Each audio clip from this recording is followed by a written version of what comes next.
The key in the wall. I work in renovation and restoration, mostly old buildings around western Pennsylvania. They're always the kind with uneven floors and hidden rooms and weird wiring. They usually have layers of wallpaper that look like tree rings when you pull them back. You get used to strange finds. Love letters, receipts from the 40s, fake walls, even the occasional firearm somebody forgot about decades ago. But nothing has ever stuck with me like the key did. This happened 4 years ago at a Victorian boarding house outside Meadville. 3 stories, steep roofline, narrow hallways, and that heavy wooden smell that old houses get when the air doesn't circulate right. The owners wanted to turn it into student housing, so our crew was hired to open up walls, reinforce joists, and rework the attic. The key turned up on the 2nd week. We'd started demo on the 3rd floor hallway, a cramped stretch between the attic stairs and a row of tiny bedrooms. I was cutting out a section of plaster near a corner where the wall bowed outward. When the chunk fell away, something metallic clattered onto the floorboards.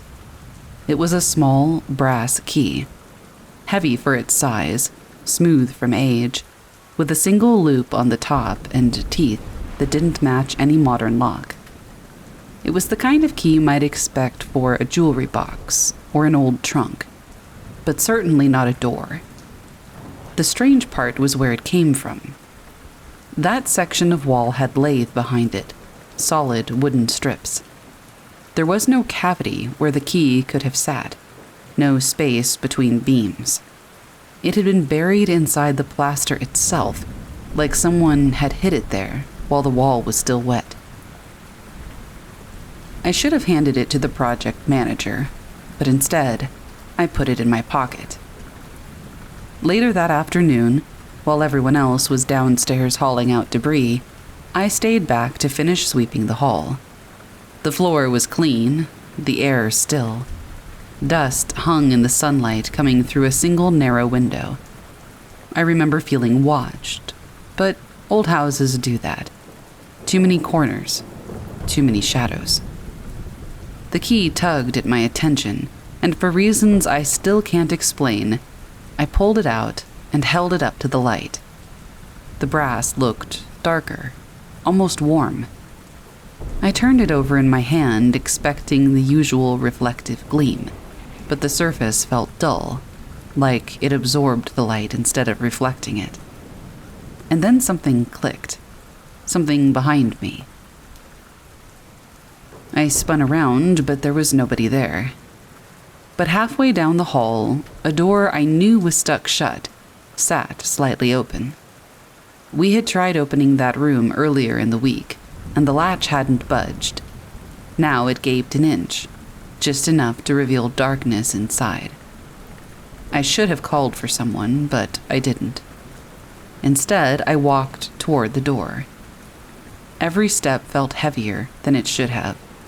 It was like the air thickened around me, and when I reached the doorway, I pushed it open with my foot. The room was empty except for old water stains on the ceiling and a broken dresser. The window was painted shut. I turned to leave, and I felt something pass behind me. It felt like a weight shifting through space, brushing the back of my neck without touching it. I froze and listened. The house creaked, like it always did, but this was different. Someone shouted my name from downstairs, and whatever pressure stood behind me vanished. I backed out, shut the door hard, and stuffed the key deep into my pocket.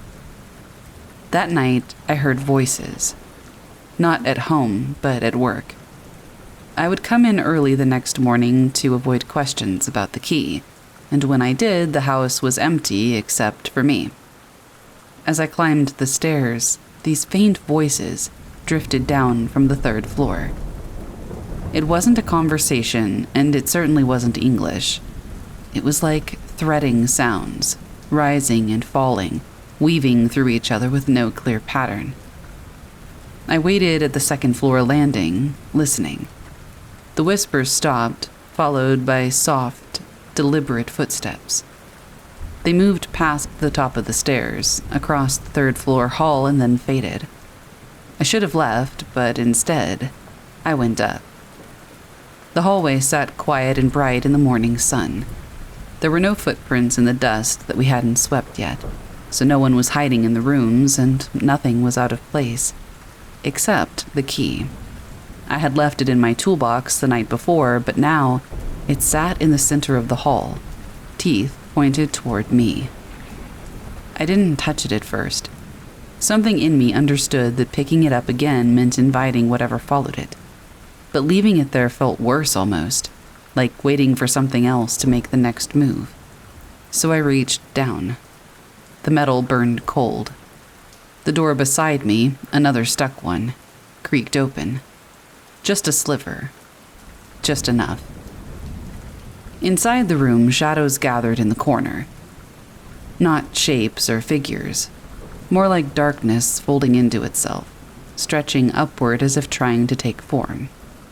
The air wavered around it, bending the sunlight the same way heat bends pavement. I stepped back, ready to bolt, but the shadow did not advance. It only leaned, heavy and slow, as if smelling the air that I had stirred. I threw the key into the room and ran. We were pulled from the project 3 days later. Not because of me, because tenants, temporary ones staying in the finished rooms downstairs, had started disappearing. A man renting the basement suite didn't show up for work. A student staying in one of the front rooms left her things neatly folded on the bed and vanished. There were no signs of forced entry, no camera footage of anyone entering or leaving. The owners shut the place down, police did a sweep. When they questioned us, I of course did not mention the key. I didn't mention the door that opened itself, and I definitely didn't mention the shadow that tried to stand on its own legs. The building sits empty now, supposedly waiting for a new investor, but everyone local knows it's dead space. Windows are boarded up and the yard is overgrown and the mail piles out of the box. A few weeks ago, though, I drove past it at dusk. Maybe it was habit or curiosity or just stupidity. There was a light that glowed in the third-floor hallway. Just one. The thing about that, though, is that the place has no power. I didn't stop, or check, or look twice. But as I drove off, I caught a glimpse of movement in the attic window. A figure, barely there, leaning forward against the glass, as if watching the road. Almost like it was waiting for someone to come back with its key.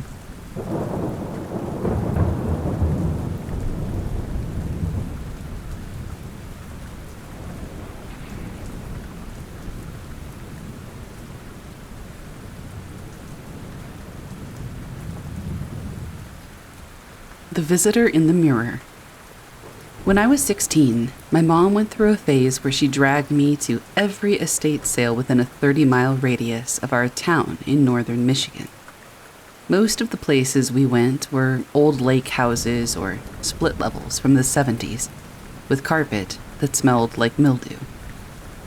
I usually sat in the car, but one afternoon in late October, she insisted that I come in because the house had old soul energy, whatever that meant. The house sat near the edge of Lake Charlevoix. Big square windows, gray siding, driveway swallowed by wet leaves.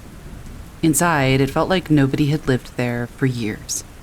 Cold kitchen, empty walls, dust instead of furniture.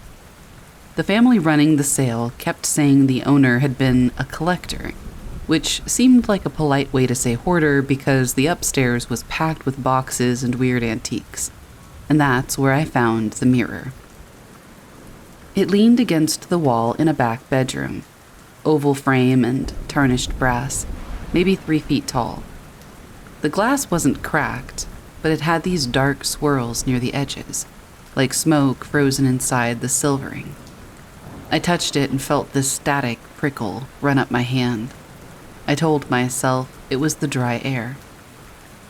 My mom saw me looking at it and said I could have it if I helped her carry out a set of chairs she didn't need. The mirror cost $20.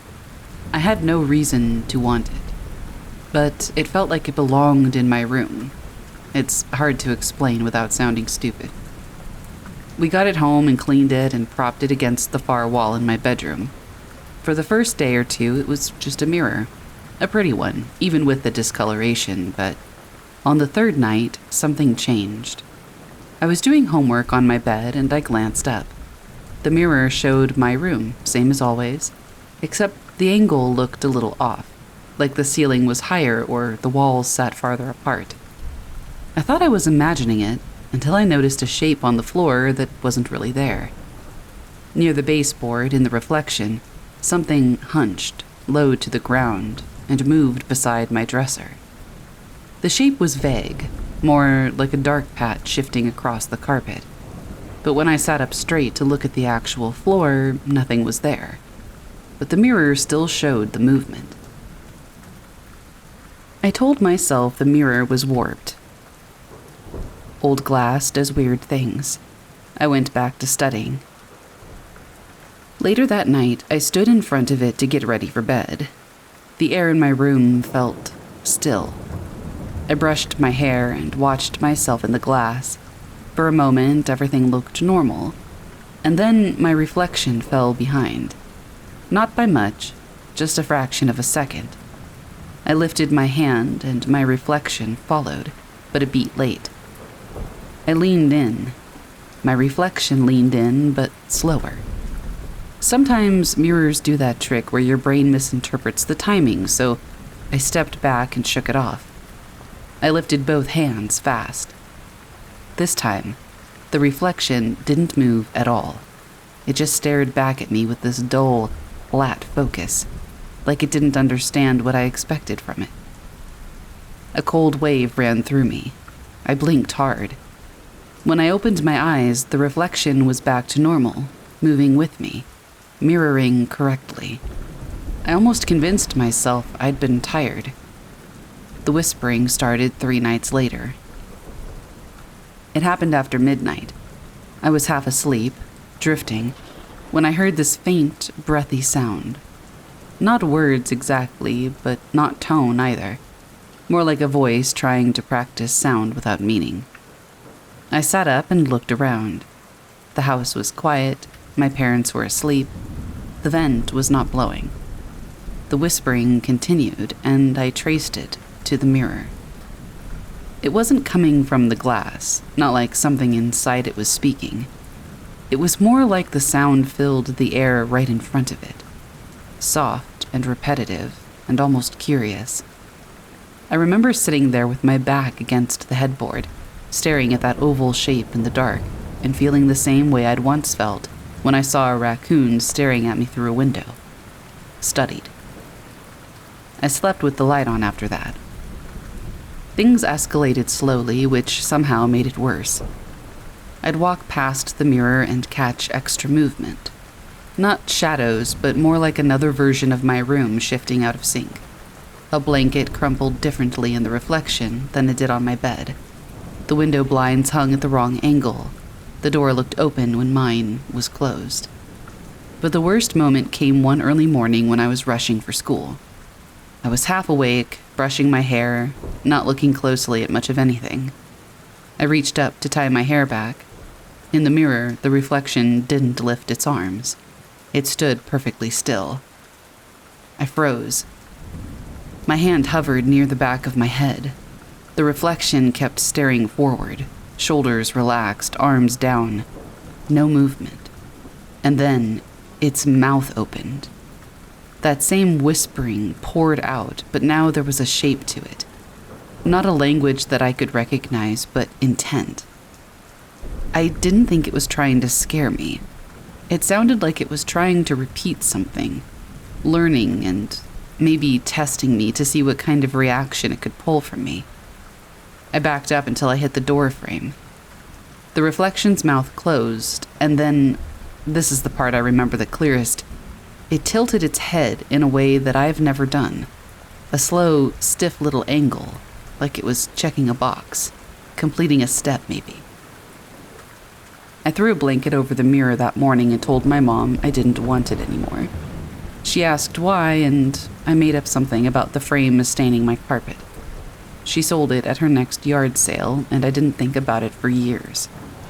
And then, last month, someone in a local Facebook group posted a photo of a beautiful antique mirror that they bought at a garage sale on the east side of town. It was the same frame, with the same dark swirls. In the comments, a woman asked if the mirror had a weird sound at night. The buyer said yes, and she described it as breathing.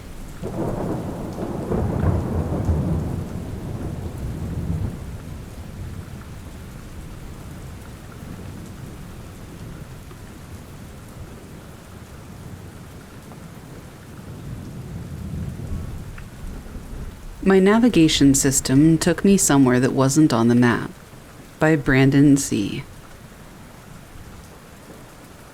This happened in August 2 years ago. I was driving from Wichita to Salina for work, a route that I'd done maybe a dozen times before.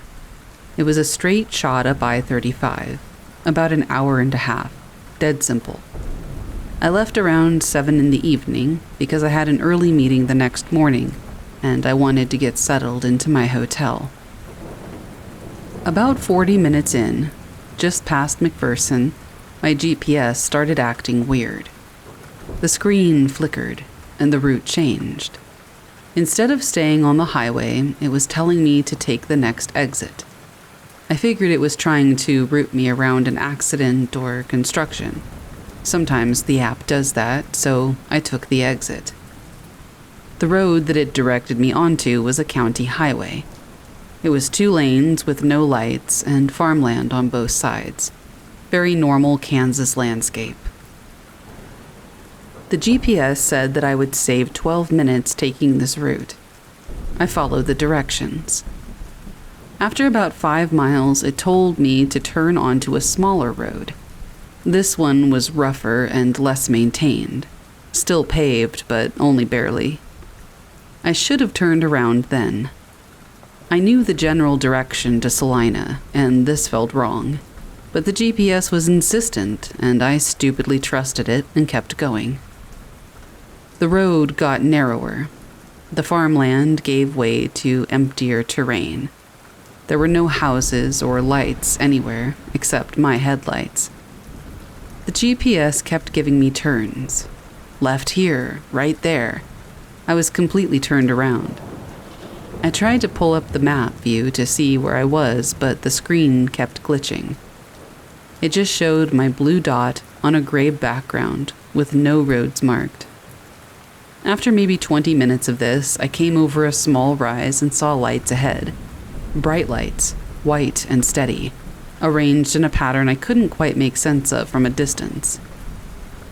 My first thought was that I had somehow ended up at an airport or some kind of industrial facility. As I got closer, I realized the lights were not on the ground. They were hovering, maybe 30 feet up, arranged in a perfect triangle. Each point of the triangle had a light. Underneath, there was some kind of structure, but I couldn't see it clearly. It was dark, absorbing light rather than reflecting it. I slowed down. The road that I was on led directly toward the thing. My GPS was silent. The screen had gone black, completely black, and I was pretty much on my own. I stopped the car about 100 yards away. The lights didn't move. Whatever was holding them up there made no sound. I couldn't hear an engine or wind or anything. I sat there with my engine idling, trying to decide what to do. And then, the decision wasn't mine anymore because my car died.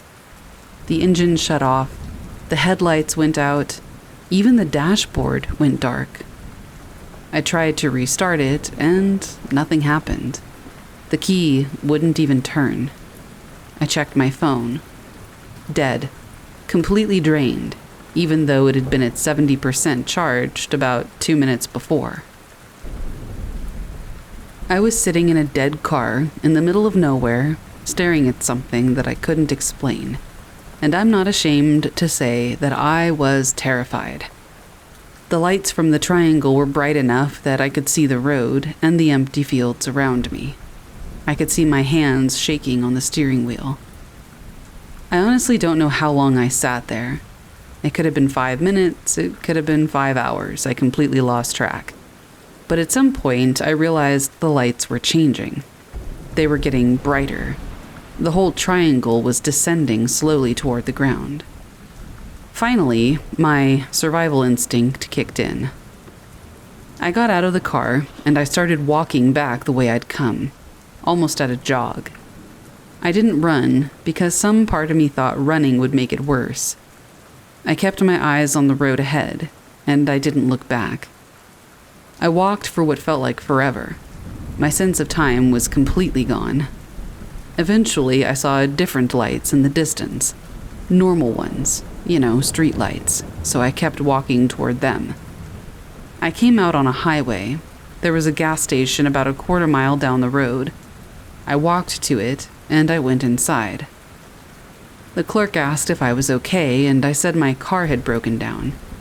He let me use the station phone to call a tow truck. While I was waiting, I asked him where I was. He said I was just outside of Lindsborg, which made no sense. Lindsborg is west of the I-35. I should have been east of the highway if I'd exited where I thought I had. The tow truck driver found my car on some unnamed dirt road about 6 miles from the gas station. It started up fine for him. He said the battery might have a loose connection, but everything seemed to work fine. My phone turned on once I was back in the car. Still had 70% battery. I drove straight to Salina after that. I was 3 hours late. I made up some excuse about getting lost. I've driven that route several times since, and I always take the highway the whole way. I don't use GPS anymore for trips that I already know by heart, and I've never been able to find that road again on any map.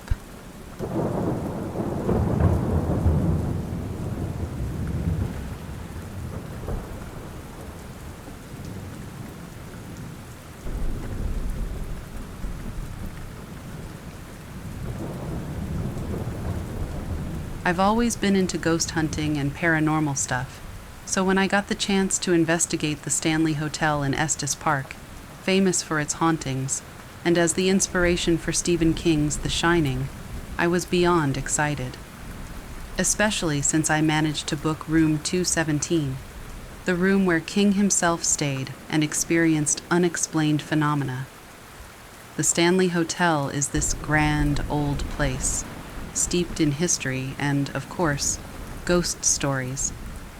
I arrived with my basic ghost hunting gear, EMF reader, digital voice recorder, and a healthy dose of skepticism. I was curious, but not entirely convinced I'd find anything. Room 217 was just as I imagined. Vintage furniture, a slightly musty smell, and a general air of old-world charm. I set up my equipment and started my investigation, asking questions into the air, trying to provoke some sort of response. For the first few hours, nothing out of the ordinary happened. I was almost ready to call it a night when my EMF reader suddenly spiked. I hadn't moved, and there were no power sources nearby that could explain it. Intrigued, I started asking questions, recording the whole time. That's when I heard it. A faint giggle coming from the corner of the room. It was subtle, almost like a child's laugh. I felt the hair on my neck stand up. I asked more questions, and the giggling continued, always from a different part of the room. Then, things escalated quickly. The room suddenly got cold, like a draft had swept through, but the windows were closed. My recorder started picking up what sounded like whispers, though I couldn't make out what was being said. It was as if multiple people were talking at once, just out of my hearing range. The climax of the night happened when I was sitting on the bed, going over my recordings. Out of nowhere, I felt a pressure next to me, like someone had sat down. I could actually see the indentation on the bed.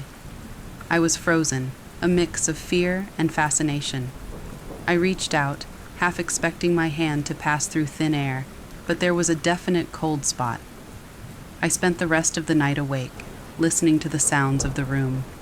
The giggles, the whispers, the feeling of not being alone. By morning, I was exhausted, but exhilarated. I had come looking for ghosts, and I had found them. Leaving the Stanley Hotel, I felt a mix of relief and disappointment. Room 217 had given me a glimpse into the unknown, something I'd always been searching for. I don't know if what I experienced was the spirits of the past or something else, but it was definitely more than I ever bargained for.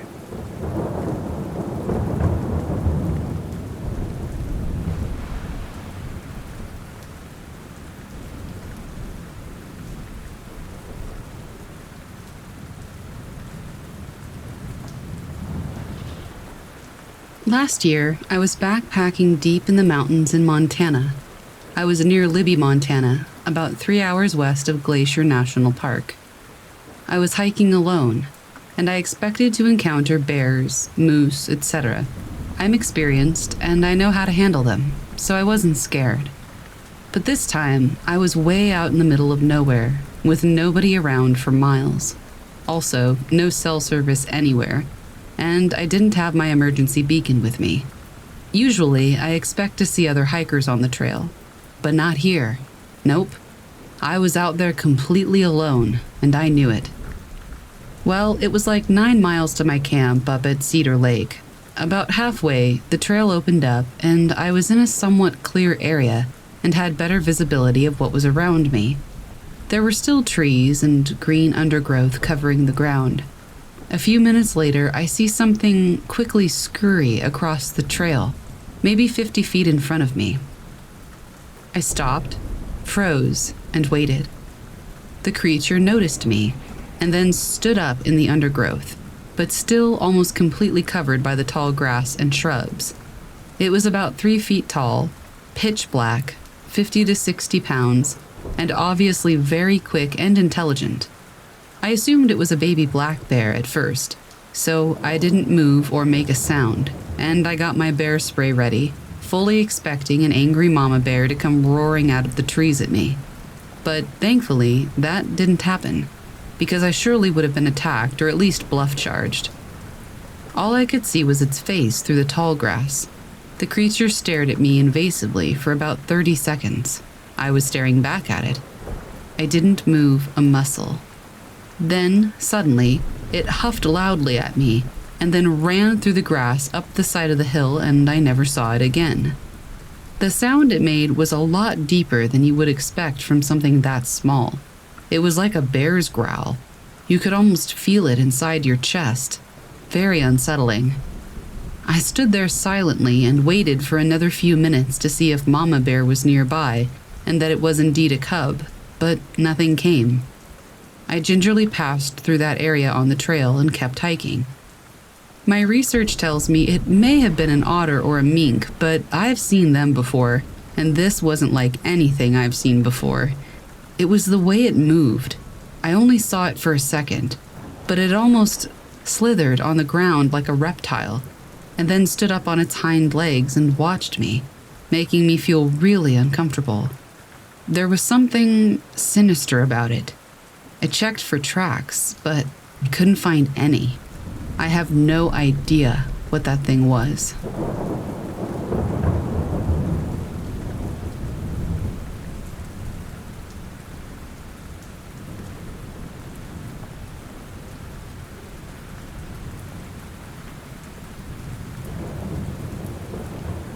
About a year ago, I was at my dad's house taking care of the dog for the week.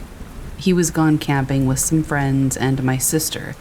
My wife was also gone to Colombia with her family for a month. My in-laws asked me to take care of their dog while they were gone, and of course I said yes. So there I am, first night at my dad's house with 2 dogs who had been playing together all day. I decide to go to bed at about 10 p.m., so I go lock the front and back door. I make sure every door in the house, except for my bedroom door, is closed, and I sleep. At about 12 o'clock, I hear the dogs freaking out, barking and whining, so I jump out of bed and I go check on them. On my way downstairs, I see the back door unlocked and open. I look down at the dogs and they're both staring at the basement door, whining and growling and laying in a puddle of their own pee.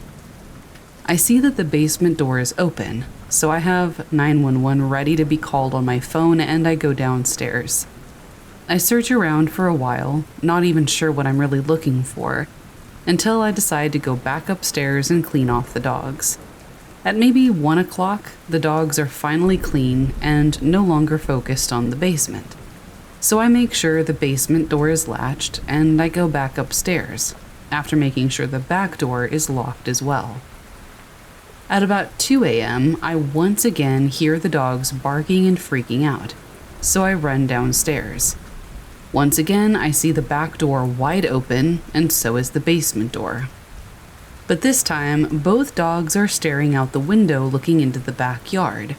So this time, I don't bother going downstairs. I just close the door. I run to the back door and I close it and lock it as hard and as fast as I can. I went upstairs and I didn't sleep for the rest of the night. Both dogs slept on the bed with me though. After about a week, my dad gets home and I ask him if we can watch his home cameras for that first night I was there. I had to wait for him to get home because I had no clue how it worked. And as we're watching, I'm just looking to see if anything or anyone ever went near the house during the night. Oddly enough, there was nothing.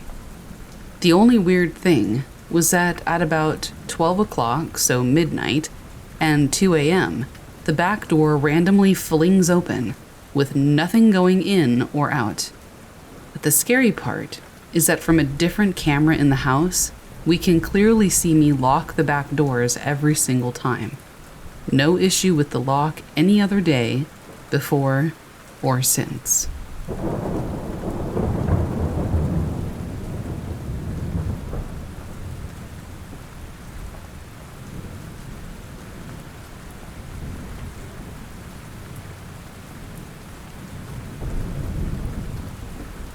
This happened to me back in 2013. I was 18 at the time. I was a healthy, normal woman by all accounts, and lived in a suburb of South Florida. Just at that juncture in my life, I was moving up north to UF, which is in Gainesville. Aside from the university, it's a very boring town, mostly nothing up there. I had noticed that before moving there, and during my time there, once a month, always on the same night, I think the first Sunday of every month, I wouldn't be able to sleep. Without fail, I couldn't sleep. I would toss and turn all night. Sometimes after those nights, I would wake up with something strange on my body. Once on my lower spine, right on the spinal cord, I woke up with a large red bump, perfectly centered. It wasn't itchy like a bug bite, and it was unlike a pimple. Another time, I awoke with a scar across my lower abdomen. It was long, and unlike a scratch, it was brown, like it had been cauterized. But it left my body within a day or two, like a scratch might have. On one such Sunday, my boyfriend happened to be spending the night. It was my parents' rule that he would sleep in a separate bedroom, but before he went off to his room, he laid next to me in my bed for a little while and we talked. He was saying something when, suddenly, he went quiet and looked behind him. I asked him what was the matter, but he shrugged it off. He went to his room and we both tried to sleep. However, like usual on these nights, I tossed and turned, unable to sleep. A feeling of dread prevented me from sleeping. I got restless and decided to go sleep in the room with my boyfriend, hoping that I might be able to relax with him there. But still I couldn't sleep. I would nearly doze off, only to awake in a fright, which was really uncharacteristic of me. I gave up and went back to my own room until I suddenly gave in and fell asleep. When I woke up the next morning, I told my boyfriend that I couldn't sleep all night and that I felt like something was coming to get me. He told me at that moment, the previous night when he suddenly fell silent mid-conversation, it was because he thought he saw something outside of my window. He said that for whatever reason, the first thing that came to his mind was aliens, and that it froze him with fear. He also told me that shortly after I had returned to my own room in the middle of the night, he was disturbed by a loud static noise and felt vibrations in the air. After a few months, these routine, monthly sleepless nights stopped, and they never returned. I still don't know what it was all about, or if it was even anything at all. But that night put both of us on edge.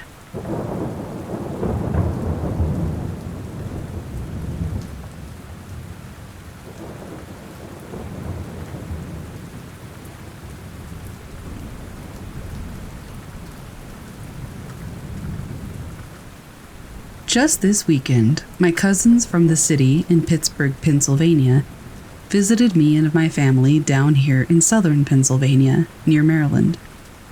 We live in the boondocks, and there are many trails for people who enjoy horseback riding and taking rides on ATVs.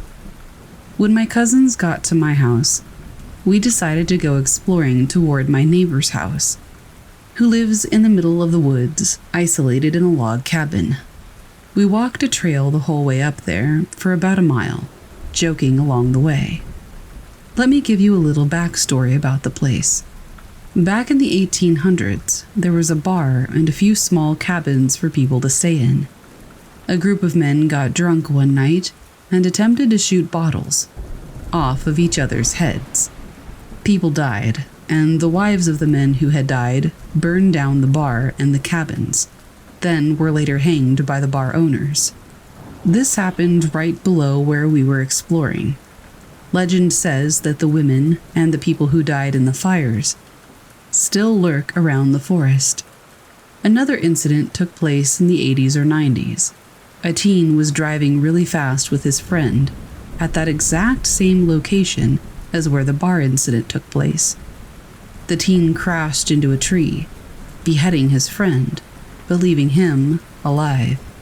The teen was tried for manslaughter as he was driving drunk. This place is destined for bad luck.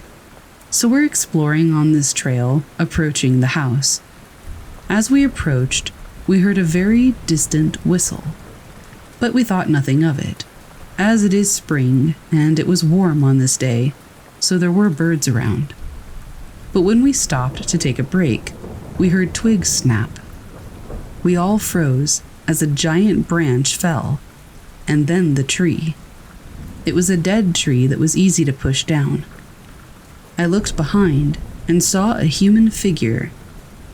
As it set in with my brain, I realized that it was a man in ripped, ragged overalls that had no more color, and a worn-out, colorless plaid flannel. He looked no older than 40. He looked at us for a while and then ran at us with a bat-like stick while laughing like a maniac. We ran the other way until we got cut off by an electrical fence. Then we turned the other way. By this time, we were way off trail and in the middle of the woods. But I knew that all I had to do was go down to get back on trail. By the time we got the trail, we lost him. He looked real enough to us. But whether he was a spirit or a real person, we're never going back up there again.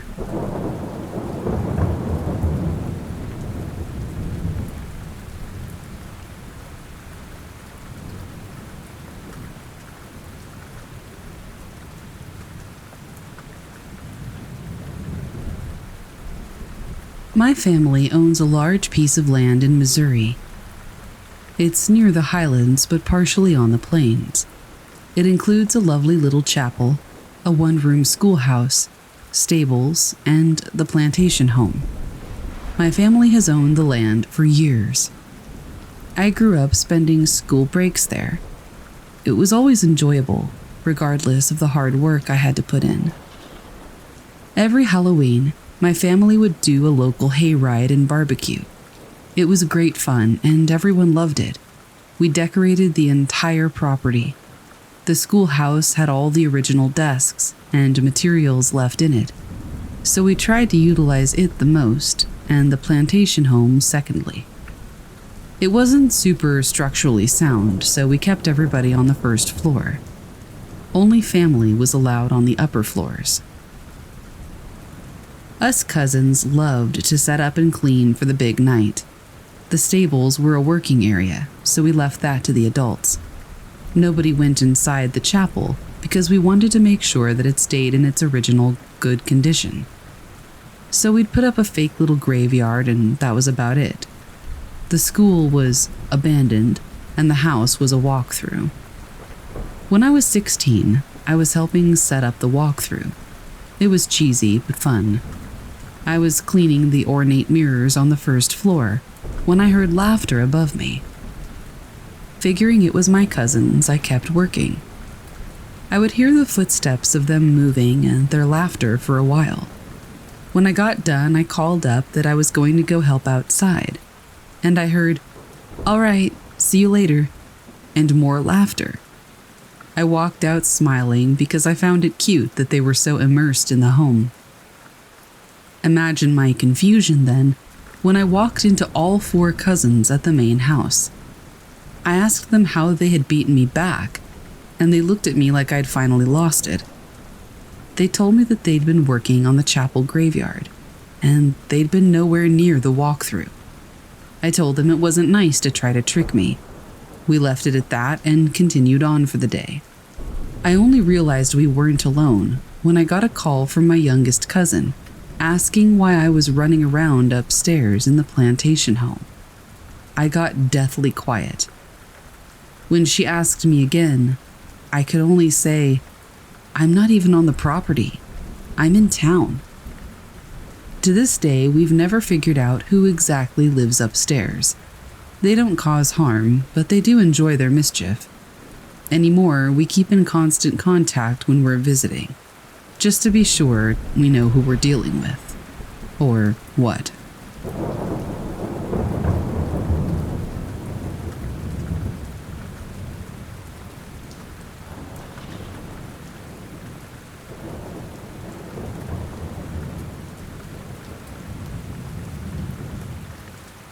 First things first, you should know that I am a skeptic, and I don't believe in things without evidence.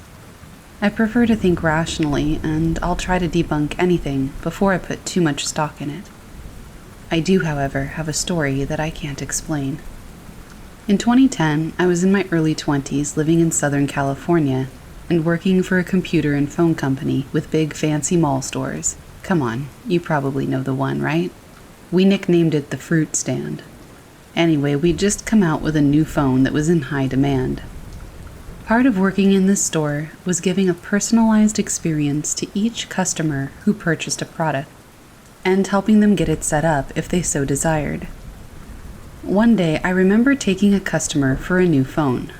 The man was very tall and very thin. He had long blonde and gray hair, and very defined features, prominent cheekbones, and a very pronounced chin. I also remember his clothing was very formal. He wore a black suit with a white shirt, not something you would often see in sunny San Diego. The man looked to be somewhere in his late 50s to maybe mid-60s. His hair was graying and thinning, and he was quite pale. During the transaction, it was clear that money was no issue. He picked up one of every single accessory that I suggested. You always knew rich people from how they dropped cash on expensive products that they didn't need or understand. He happily agreed to the insurance program for the phone and the other membership services that we were selling as well. The normal process to sell a phone requires the customer's driver's license and credit card. To activate the phone on their phone line, we needed to put in their license information and have them give some info to access their account and check for their upgrade. Once I had his driver's license, I discovered a birthday of 1915. This man was 95 years old. At the time, I should have been really surprised, but it was like I didn't even consider it. I think I just politely told him that he looked very good for his age. We finished the transaction, I set him up with everything, and his demeanor was calm and friendly. It wasn't until looking back that I realized how strange it was that he was 95 years old, but looked to be so much younger, and also how not shocked I was at the strangeness of the situation at the time. I now joke that I once met a real-life vampire, because that's honestly the closest thing I can identify him with. Pale, not aging, and somehow charming me into not being stunned by his age or the strangeness of the situation. Whatever he was, I do think I was hypnotized to some degree, and that he was not just a 95-year-old human.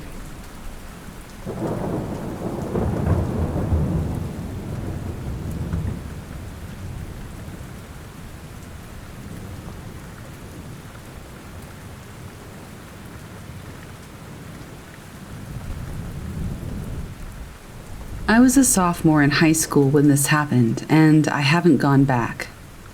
It's midsummer in New England, and my best friend, let's call him Andy, and I are hanging out. I live on conservation land, so aside from the houses at the very front, there are no other developments, and woodlands that span for acres and acres are all around. The state put down some paths, so I suggested that we go exploring. We geared up, I brought my pocket knife, sprayed myself down in bug spray, and headed out my backyard. We hadn't explored too much, but I knew the area somewhat well, so we decided, to hell with the trails. We're gonna be real men and forge our own path. We enter the woods, thickly forested with pine, maple, and oak trees, and make notches in the trees on the way so we can find our way back. It's around noon, so I'm not too worried about it getting dark. After all, the sun sets around 8 p.m. in the summer. But just in case. We walk deeper and deeper into the woods. About 15 minutes and the forest is alive. Bugs, frogs, birds, everything in this forest is loud. Slightly irritating, truthfully, but it's nice to take in the sights and the sounds. Soon we stumble upon a peculiar scene. A perfect circle, probably 20 feet in diameter, that spans from the ground all the way to the sky. I'm perplexed, but Andy is curious, so we decide to go in. The first thing I noticed is that the overgrown weeds and grass that surrounded us stopped at the perimeters. All vegetation past that line was dead. Not bare, but dead, crunching under our feet. I don't just mean the grass either, but the tree limbs that extended in were also completely bare. Leaves down the branch until it crossed the line, then nothing. Being the middle of summer, nothing should be dead, and I've never seen a branch behave like that. I'm feeling an extreme unease. I turn to Andy and ask him if he feels it. He says he feels like we're being watched, and I agree. It's then that we notice the strangest sense. The entire forest has gone silent. Not in rest, but in what feels like suspense. I'm feeling very uneasy now, and I know that we need to leave. We run out of there following our tree marks, and when we got back to my house, the forest was alive again. Ever since then, every summer, every winter, a snarl of branches, sometimes leafed, sometimes not, reveals our path through the forest. I swear that whatever was watching us from that circle peers through and wants us to come back.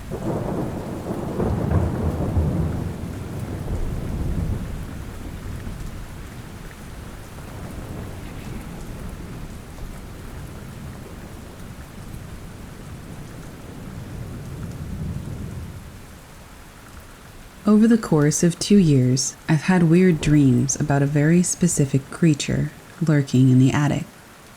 It always felt malevolent. Now, I don't know if it's an actual thing or my subconscious messing with me, but it deeply unsettled me in ways that my dreams almost never do. As someone who is always aware that they're dreaming, even dreams where I'm being hunted down don't scare me. But this does. There have been so many dreams about it, but a few stick out in my head. The least threatening one was a dream where I'm playing video games in my room. I glance out of my bedroom door to see an arm dangling from the opening into the attic. The hand moves like it's beckoning me to come closer. I don't, because obviously, but I watch it. It never leaves the attic, but it keeps trying to get me to go to it. Another dream is that I'm in a house I've never been in. My sister and nieces are in this house with me, and I get the impression that it's threatening my family. I'm angry, so I get vocally aggressive and I get my family out of there, and I go back to confront the thing. I see it, for the first time in all the dreams I had. It looked like a woman with light purple skin and dreadlocks. I don't remember how this dream ended, but there were more dreams after, never including my family again, just me. The most intense encounter I had was a dream where the attic was right above the bed I was sleeping in. I was lying there, very aware that it was watching me. I figured if I ignored it, it would go away. Wrong. It slowly reached down and pulled the covers off of me. After a few minutes of lying there, cold, trying to decide if it was safe to pull the blanket back up, it grabs me by the throat and lifts me up about a foot off the bed and begins to choke me. I felt like my lungs were going to burst when it finally let go and let me fall back onto the bed, gasping for breath. I don't know how many dreams I've had since this one, or if it was the last, but I know it's been at least 6 months since I've had a dream about it. I'm very uneasy around attics now, and I always expect to look up and see it again when I pass underneath one, awake or not. Even right now, I keep throwing glances at the attic door right outside my bedroom. Nothing's there, of course, but it's still on my mind. If this thing is not my subconscious and it's an actual entity, I have no idea what it could be. In my limited experience with the paranormal, I've never encountered anything that felt malevolent before. My hope is that my brain just decided it wanted to be terrified of attics, or that this thing got bored with me and left forever.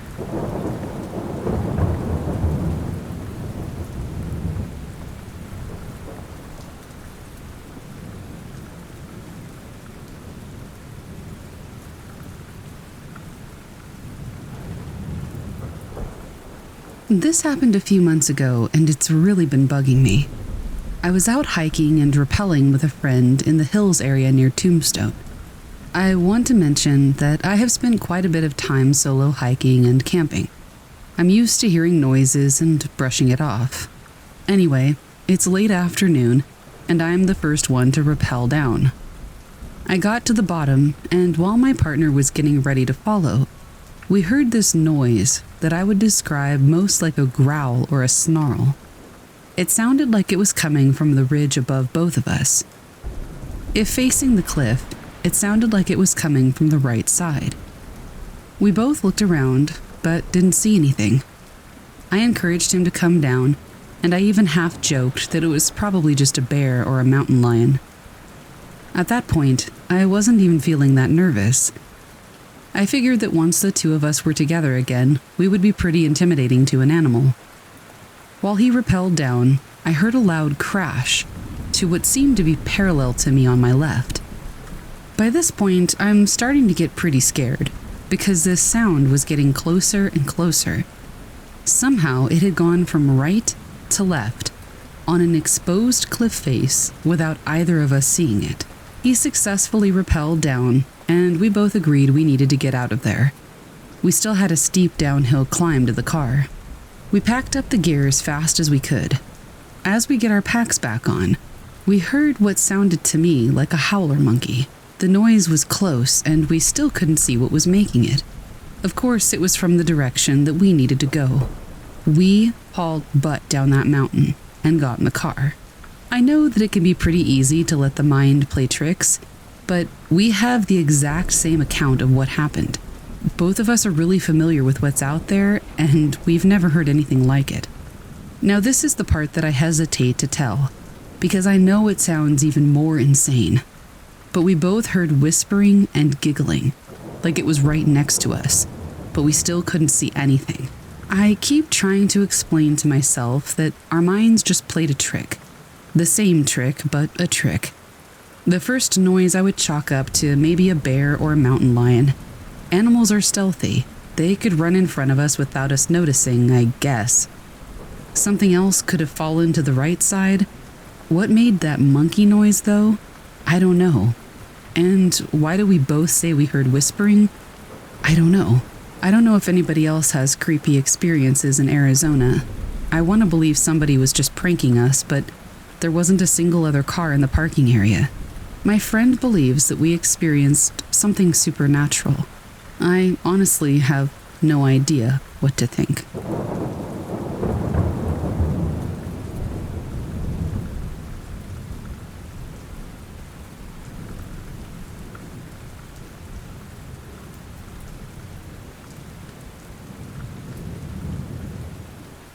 This is one of the many things that I have never told to anyone before, because I'm pretty sure that nobody would have believed me, thinking that my imagination was just wild, and sometimes I still doubt that anybody will believe me. But I remember this happening for real, so I wanted to share. This thing happened to me in the past when I was around 9, and I always used to hang out with my oldest cousin, who was 7 back then. We were pretty inseparable at the time, before everything changed when he turned 18. I was spending the night at my granny's house, as I used to be her personal dog sitter, and he decided to come hang out with me. He suggested that it was a good idea to go into the nearest forest, which was almost right next to her house. We were living in a medium-sized city, but the forest is almost always near buildings at some parts or areas. Around 10 or 11 p.m., we decided just to walk to the edge of the forest, since it would have been completely foolish to go deep into the forest that late. I told him that that would be a good idea, since we were both kind of bored and feeling adventurous. We headed out and just started to walk toward the edge of the forest, both up for having a small adventure. But that didn't even last a half hour before the weird thing started to happen. I remember when I was standing against a big tree and looking just in front of me, my cousin was near my side, like 6 or 7 inches away from me.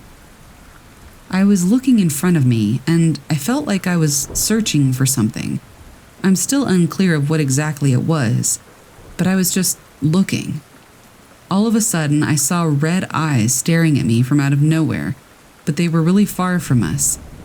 I turned toward my cousin and asked if he was seeing what I was, but he ignored my question. So I turned back to look at the eyes, and they were much closer than before. I blinked a few times, but of course I couldn't see anything around them, and they weren't getting closer. I just saw trees. I turned back to him and asked the same question, but he kept ignoring me. So I turned one last time to look at them, to see that they were even closer and closer. I just kept watching them, feeling a little bit afraid at this moment. And I swear that they started to come toward me, even when I didn't look away. So I just grabbed his hand and ran as quickly as I could until we saw the street lamps. After that, I've never seen or experienced the same thing ever again. The weirdest thing in hindsight is that I never heard it getting closer. I never heard anything at all. Even if it had been like a wolf or a dog or something like that, I would have heard rustling or branches or something. But there was just nothing. It's been 16 years since this happened, and it has always stayed with me.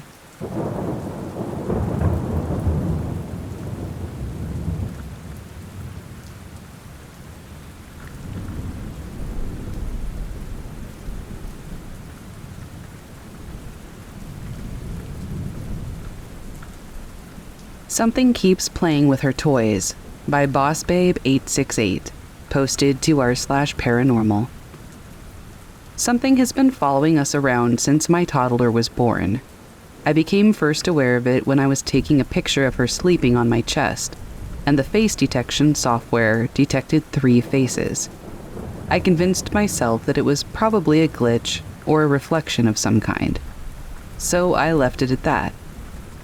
Curiosity got the better of me, and I took the same picture and ran it through a makeup app, to see if it would pick up whatever it was, and it did. It was a face with its mouth open. I showed the picture to a person that I know who's a spiritual person, who said that it was an imp, sent our way to destroy whatever peace we now had with the new baby. She helped us cleanse the house and gave us some protection wards. We said our prayers and hoped for the best. Fast forward to when she started moving around and had received battery-operated or voice toys.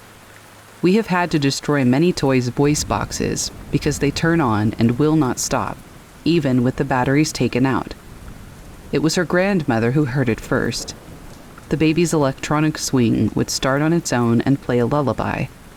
Subsequently, we would take the batteries out when it wasn't in use, but it continued, and then it started swaying. I opened the battery pack again to see if maybe there were demo batteries or something, but it was empty. On another occasion, her animal collection started making their sounds at inappropriate intervals. Her grandmother, too, was the first to report on this, and then I heard it myself.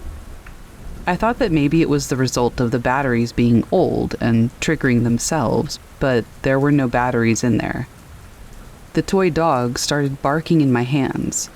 Its voice box was promptly discarded in a small fire, as were the other voice boxes. She was given a generational dinosaur toy, which had stopped working at least 15 years ago, but was saved because the outside was new, and it's that beloved, not the mama, baby in the dinosaur TV show. Imagine sleeping peacefully, and then hearing, "Not the mama, not the mama," from a toy that hadn't worked in over 15 years with no batteries in it. This continued with many toys, and it stopped for about a year. It happened sparsely after that. It's following us around now. We spent the night at a relative's. Last night, her rocket toy lit up on its own, voicing, "Ha ha ha, let's play." It scared the life out of me. And yeah, it too had no batteries in it.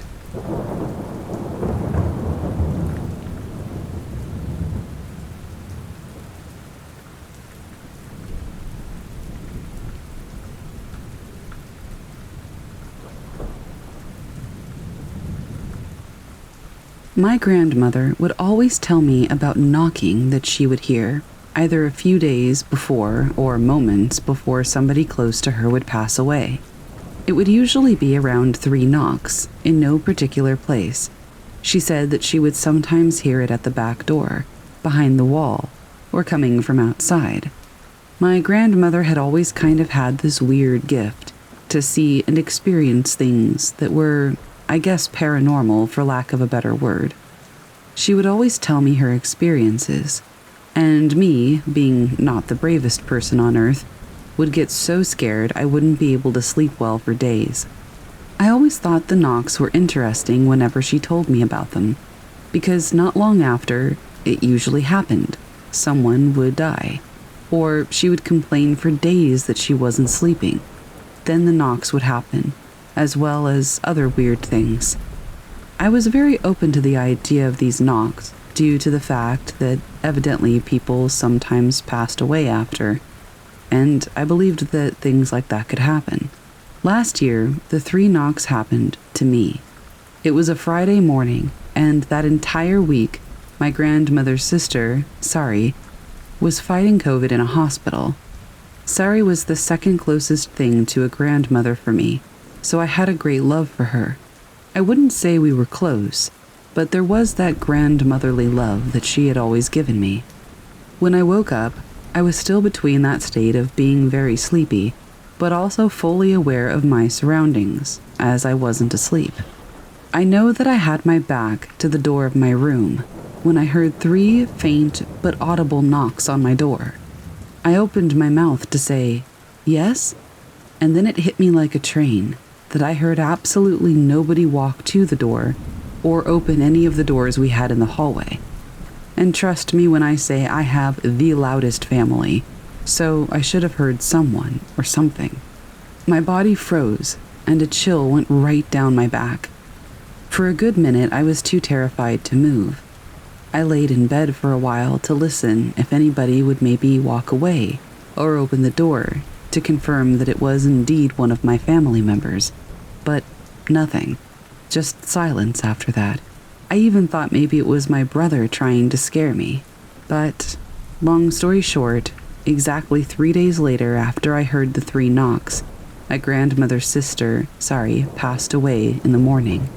The whole experience freaked me out, and I still struggle to comprehend what happened, but it did. There's probably a logical explanation, but the fact that she died a while after really scared me, and it made me think about what my grandmother had always told me.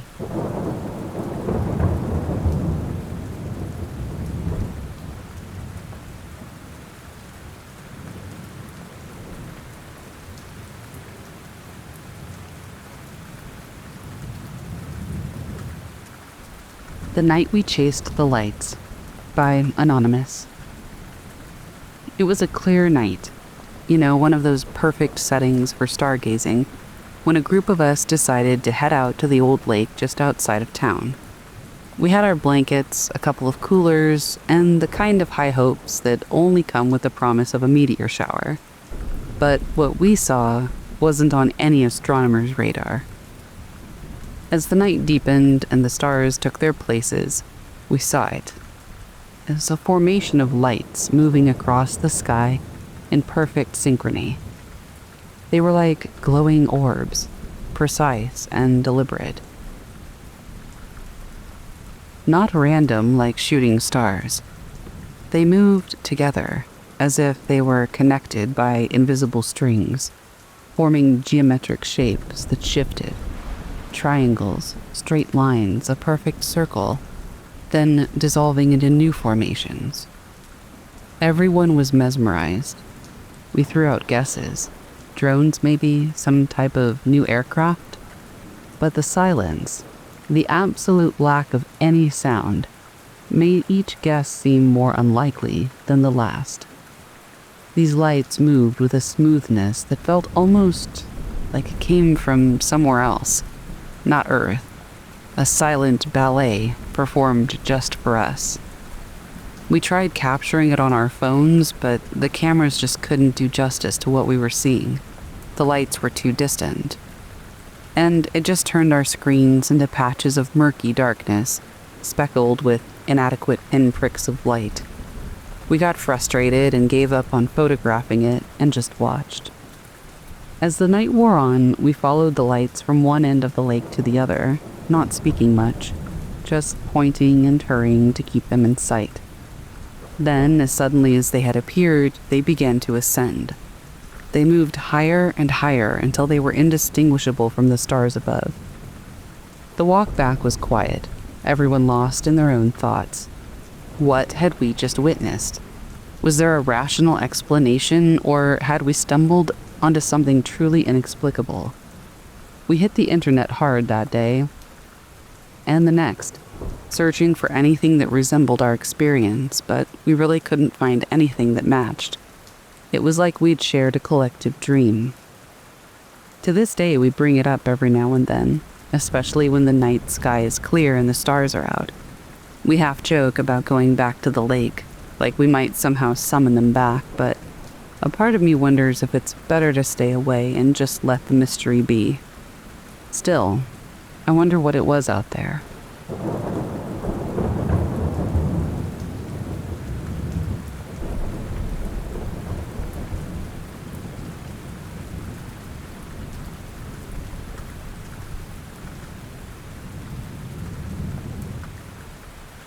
A few years ago, I went on a solo camping trip to a very secluded part of the forest near me. It was so beautiful there, and for a while the solitude was exactly what I wanted. I found a very quiet spot by a small, serene lake. It was surrounded by these tall pines, and it was just perfect. I set up my tent. As night fell, I did what all campers do. I sat by the lake, enjoyed the reflection of the moon on the water and the stillness of the night, had one singular beer, which is important for the story, and basically just had dinner. Around midnight, though, I noticed a figure on the opposite shore of the lake. At first I thought it was probably just an animal or a trick of the light or a shadow cast by the trees. But as I watched, the figure became more distinct.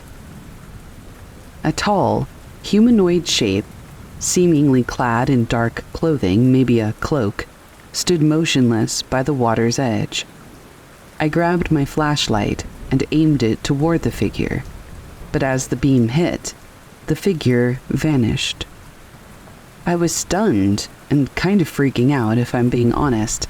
I thought I must have imagined it. I waited for a while, hoping the figure would reappear, but nothing changed. The lake was perfectly still, and the only sound was the occasional call of an owl. Feeling a mix of curiosity and deep unease, I decided to explore the area where the figure had been, probably against my better judgment. I waded into the water up to my knees, scanning the shoreline with my flashlight. There were no signs of anyone having been there. No footprints, no disturbances in the sand, just the calm surface of the lake. I returned to my tent. At this point, I was really freaking out. I was trying to convince myself that it had all been a figment of my imagination, but I knew that it wasn't, and the image of that figure just vanishing into the night stayed with me. I didn't get a lot of sleep that night. Every creak, every rustle, every movement of the tent in the wind set me on edge. When morning came, I packed up and I left the forest quickly. I was eager to get out of there. Eventually, I went back to a different part of the forest and had the camping experience I had wanted in the first place. But I still think about that figure, and I still wonder what in the world it was.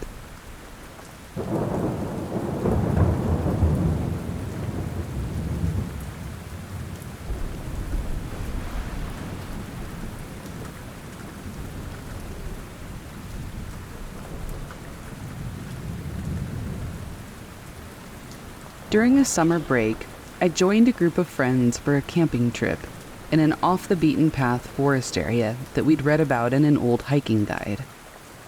The spot was beautiful, with a large open meadow surrounded by dense woods. We set up our camp in the meadow and eagerly prepared for an evening of stories and stargazing. As night fell, we gathered around the campfire, the warmth of the flames a comforting contrast to the cool night air. The sky was clear, and the stars seemed to sparkle even more brightly against the inky darkness. We laughed and chatted, the flickering fire casting dancing shadows on our faces and the ground around us. It was really magical. Just after midnight, I noticed something odd. There was a faint glow emanating from a point deeper in the meadow, where the trees just began to close in. It wasn't the light of another campfire or lantern. It was a soft, ethereal kind of light. It seemed to pulse gently. Curious, I mentioned it to my friends, but they seemed too engrossed in their conversation to care. Stupidly, I decided to go investigate alone. As I approached the light, I felt this chill run down my spine, and I couldn't quite figure out why. This light just seemed to hover in the air. It was illuminating a small area of the meadow with this really weird glow. There was no source of the light that I could discern. There was no fire, no lamp, just this weird radiance. It was kind of like in a video game where if you approach a lamp or something and the object hasn't rendered in but the light's still there, it was like that. I reached out toward the glow, but as I got closer, it just vanished, leaving me in the pitch dark. I scanned the area, but there was nothing. There was no sign of what could have created that light. I rushed back to camp, freaking out, and my friends were still none the wiser. I tried to tell them about what I saw, but they just laughed it off. The rest of the night passed uneventfully, thankfully, but the experience left me very unsettled. When we left the forest the next morning, I just couldn't shake the feeling that we'd been visited by something. The phantom fire remains a mystery. I have no idea what it was, where it came from, or why it was there. But whenever anyone asks me, what's the weirdest thing that's ever happened to you in the forest? That's the story that I tell. And to be honest, I hope I never get a better one.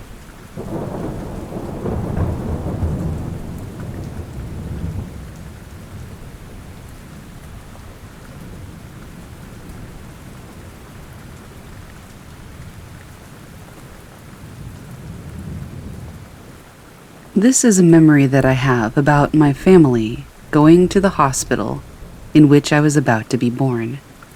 I recently started thinking about this memory again for some reason. It's just something that I cannot find a logical explanation for, considering that I'm a hyper-skeptical guy. The memory is seeing my dad and other family members walking their way out of my grandma's house, where we used to live, to see my mom give birth, my birth, at the hospital. I can perfectly recall how my dad was dressed that day. For the rest of my family, it's kind of a blurred image. My dad was wearing a black blazer and blue tie with pink diagonal stripes, black jeans, and a lighter blue shirt. I remember even how he was walking while smiling, a pretty detailed and vivid sequence of images. So, as expected a couple of years ago, I might have been 20 at the time, I'm 28 now, I was going to tell him about this weird memory. But before that, I decided to ask him first about how he was dressed the day of my birth, to make sure he didn't just go along with the memory to fool me. And yes, you guessed it, it was the exact same way that I remember. He said he perfectly remembers since he planned it beforehand what he was going to wear for the day of my birth. I freaked out so hard. I would ask myself how this is even possible. It just doesn't make any sense. So I started trying to figure this all out, and I came up with a theory. I later dismissed it, but my family used to record my cousins and I all the time in childhood with this old camera, and then put them on VHS tapes. So I started thinking that maybe an uncle of mine or someone else had recorded that moment of my family on the way to the hospital. So I decided to go over all the tapes that I had, plus it's fun watching them. But no, I didn't find anything even remotely close to that image that I had in my mind. Plus, after rewatching my life series on these tapes, I realized they started recording after I turned 1 year old. So, yeah, 1-year-old me tapes were the oldest tapes made, nothing before that. Another thing that I realized, the way that I remember this scene of my family couldn't be recorded in this weird angle and perspective. It was like I was looking at them walking, but also being careful to not be seen, kind of hiding a little bit behind a wall. Kind of an odd way to record something, right? So that's my story about this weird yet accurate and vivid memory that I have before I was even born. I'm still trying to make sense out of it. Every time I start thinking about it, I can't stop until I sleep.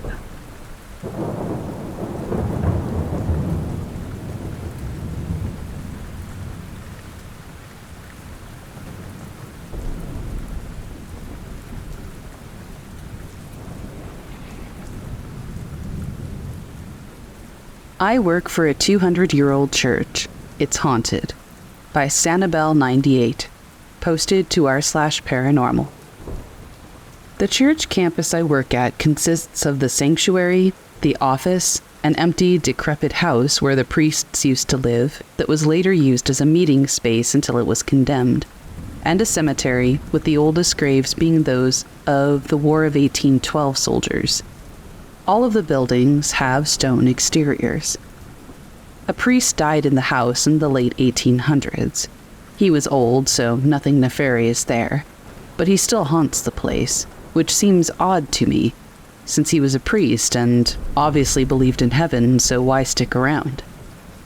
When I first started working there, I was in the office with a member of the congregation who told me that on several occasions when they left the old house and turned off all the lights, they would turn around and see the lights had switched back on. I believe in the paranormal, and I've had experiences myself, so I was intrigued.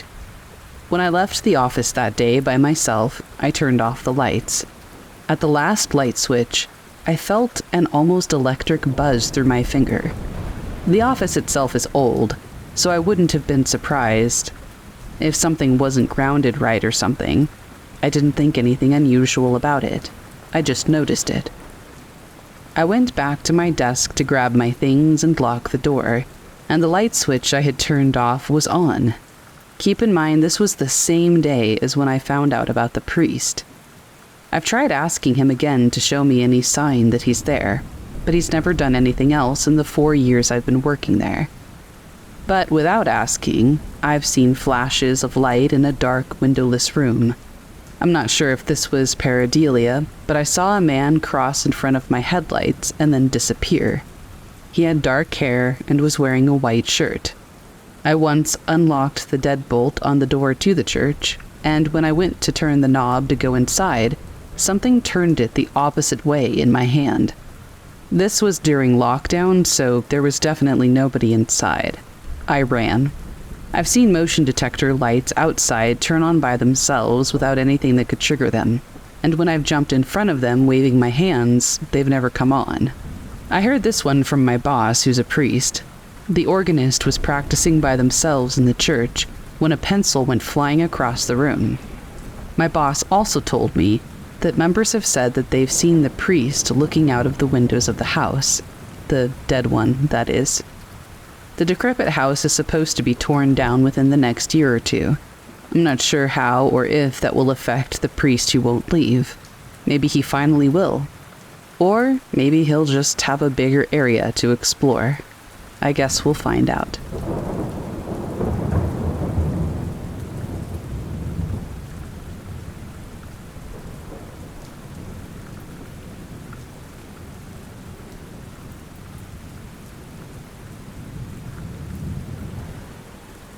The Whistler by Laurel. My name is Laurel, and I have always been drawn to the quiet solitude of the forest. One fall morning, I set out to forage for mushrooms in the dense woodland not far from my home. The forest has always been my place of peace, a sanctuary, away from the chaos of everyday life. As I wandered through the trees, my basket slowly filling with chanterelles and morels, I heard the sound of footsteps behind me. Assuming it was another hiker or a forest ranger, I didn't really pay much attention to it at first. But as I continued walking, the footsteps persisted, perfectly matching my pace. When I stopped, they stopped.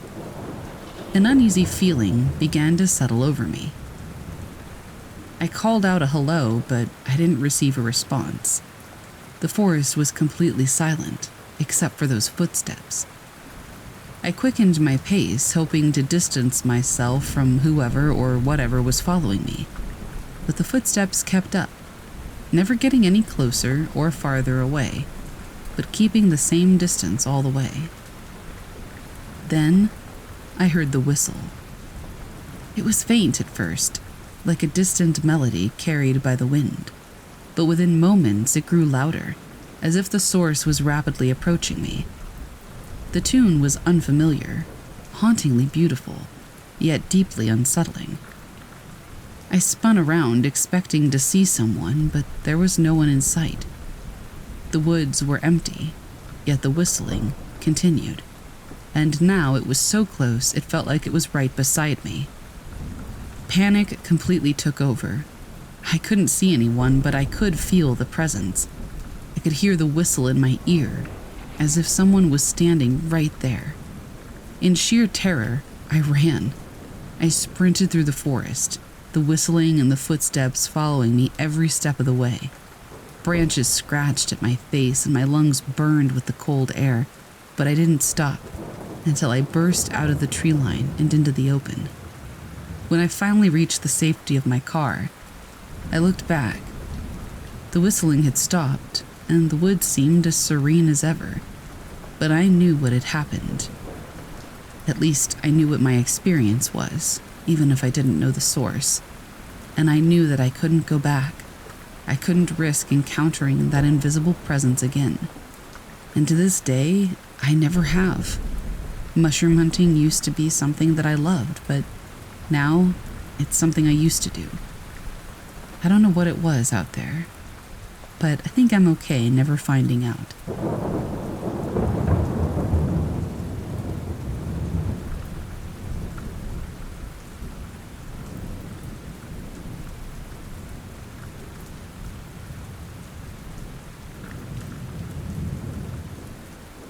Shadow of the Giant by Mark L. I had always been an avid backpacker, seeking the solitude and beauty of the wilderness. This particular adventure took me to the remote forests of the Pacific Northwest, a region famous for its vast, unspoiled nature, and, of course, the legendary Bigfoot stories. It was the third day of my trek, and I had set up camp near a small clearing, surrounded by the dense coniferous forest. The evening was calm, with a faint mist settling among the trees as night fell. I was sitting by the fire, enjoying the peacefulness, when a sudden rustling in the bushes startled me. I grabbed my flashlight, shining it toward the source of the noise. My heart raced as I caught sight of a massive, shadowy figure moving just at the edge of the light's reach. It was far larger than any bear or animal that I knew, covered in what appeared to be thick, dark fur. Frozen in place, I watched as the figure moved slowly, its heavy footsteps thudding against the forest floor. It seemed to be observing me, its presence imposing yet not overtly threatening. A part of me wanted to believe that it was just a bear, but the shape, the sheer size of it was unlike anything I had ever seen. In a moment of bravery, or perhaps foolishness, I called out to it. The figure stopped, and there was a tense silence. Then, in a low, guttural sound that wasn't quite a growl, but was not human, it responded. The sound echoed through the trees, sending chills down my spine.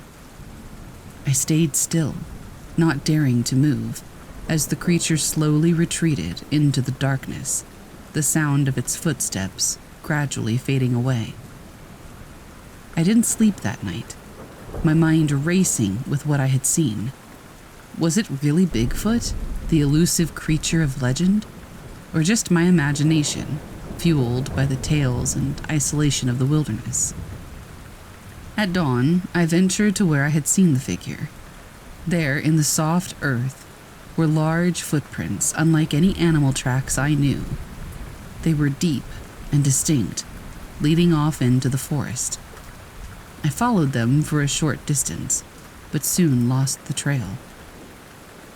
I left the forest with more questions than answers. The encounter remained with me, a haunting experience that blurred the lines in my mind between reality and what could really exist out there. I don't know if it was really Bigfoot or not, but whatever it was something extraordinary.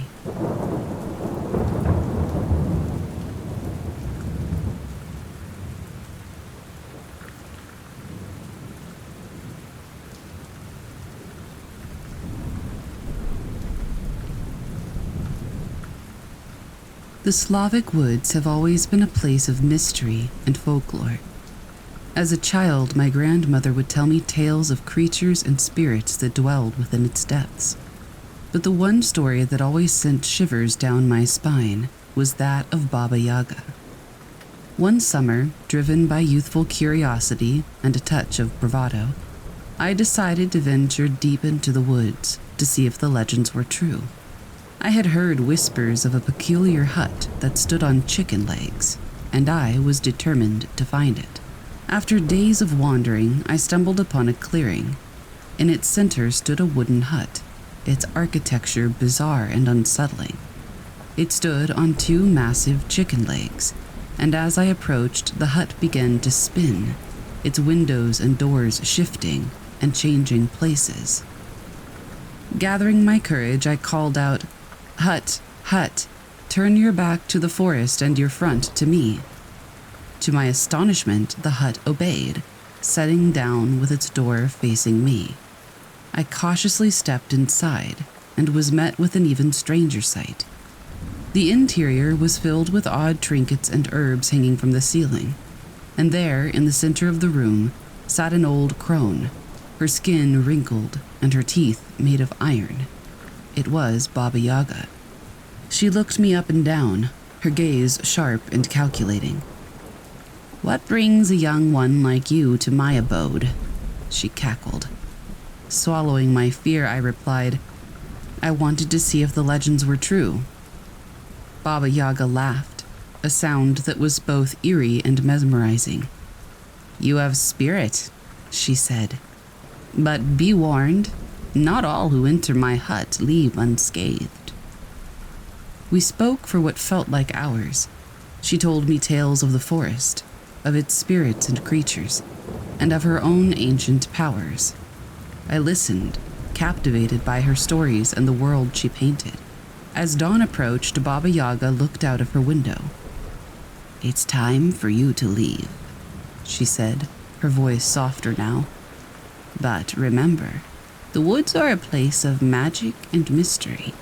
Respect them, and they will respect you." I nodded, thanking her for her wisdom.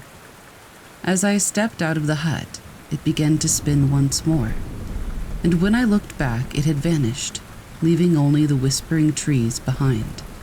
I returned to my village with a newfound respect for the legends of my people. Baba Yaga, the fearsome witch of the woods, had shown me a glimpse of a world beyond our understanding, a world where magic and reality intertwined.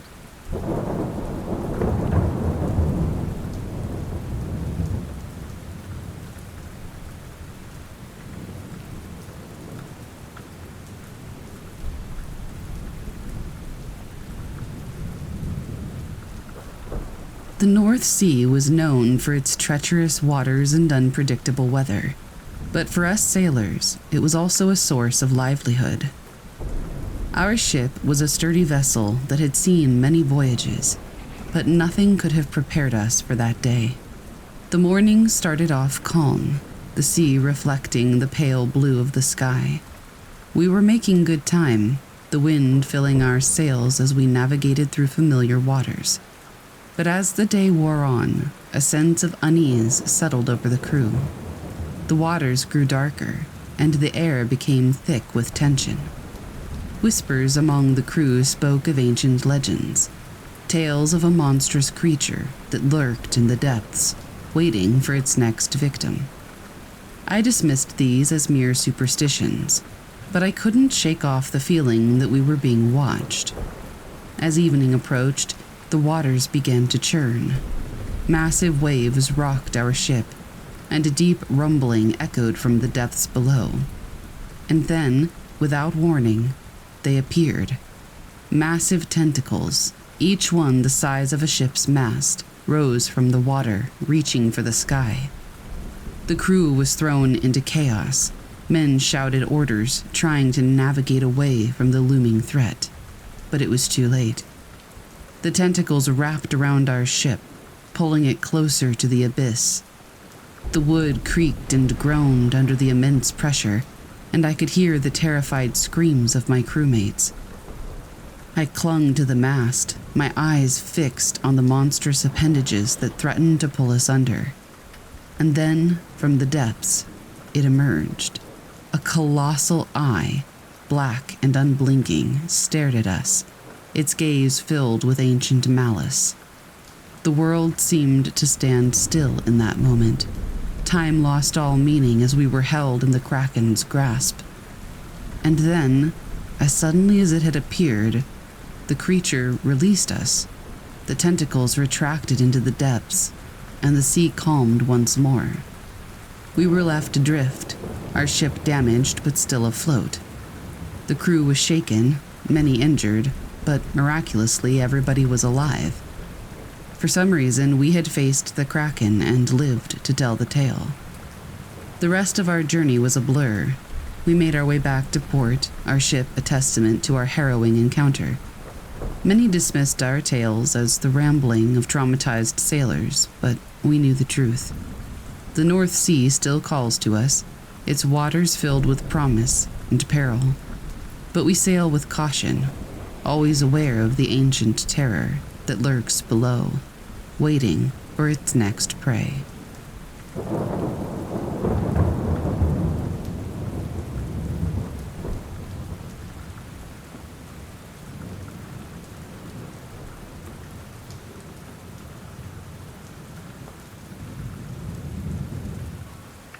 Okay, so this is a story that took place when I was around 8 years old in my neighborhood.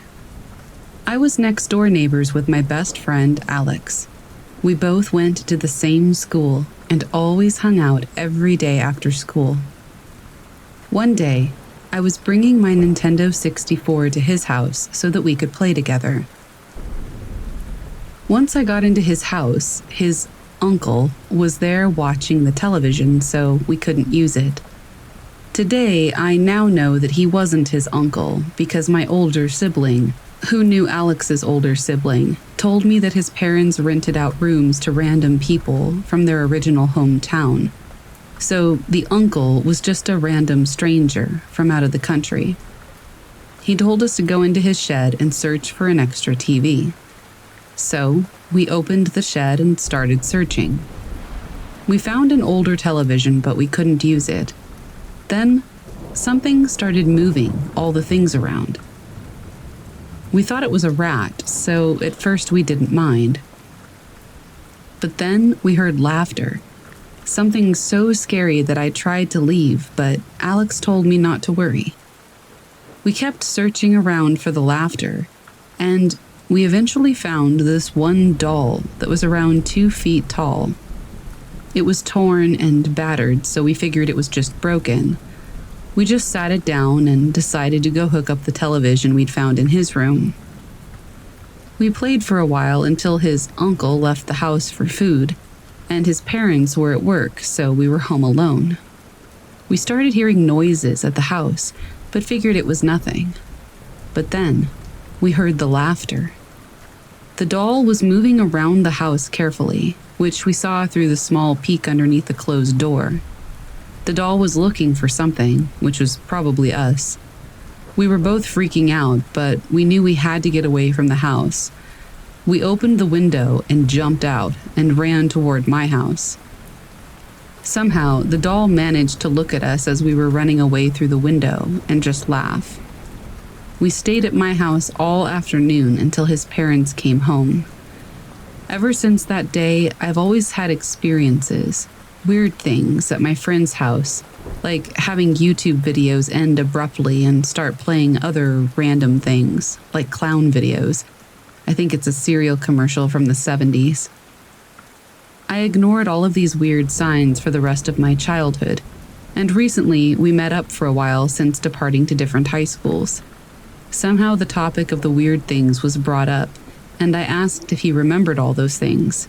He did remember, which now makes me want to share the story, because apparently it wasn't just my imagination.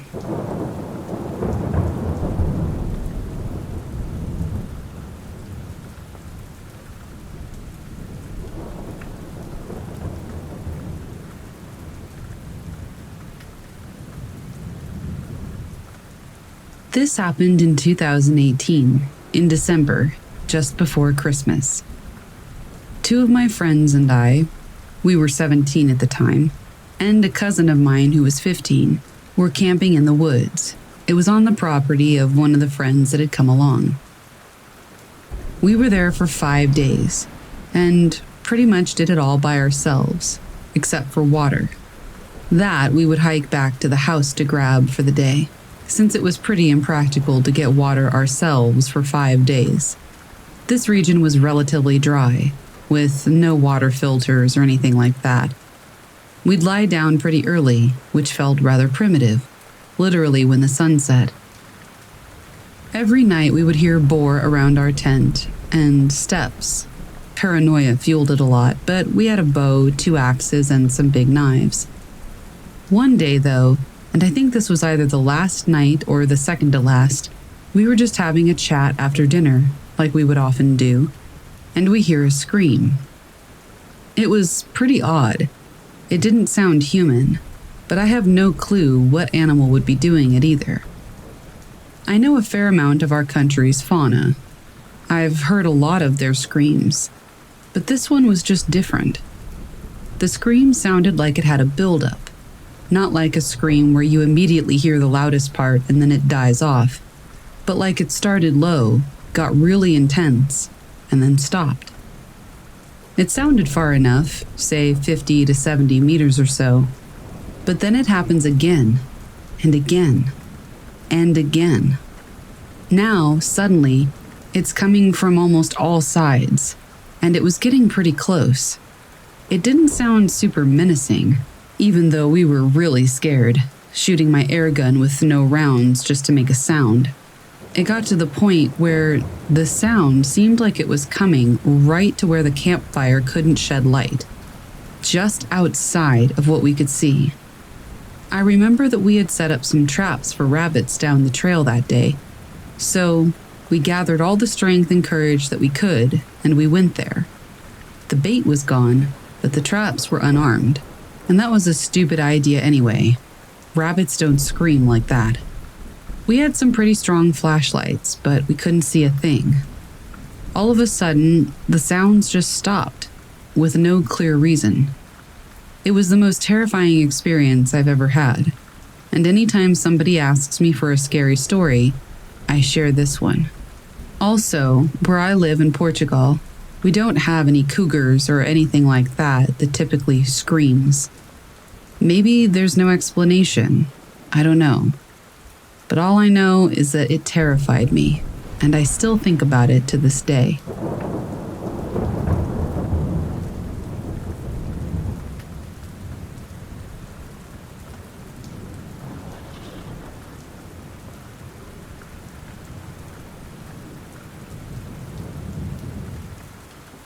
Lights Over Alaska by Wanderings 97.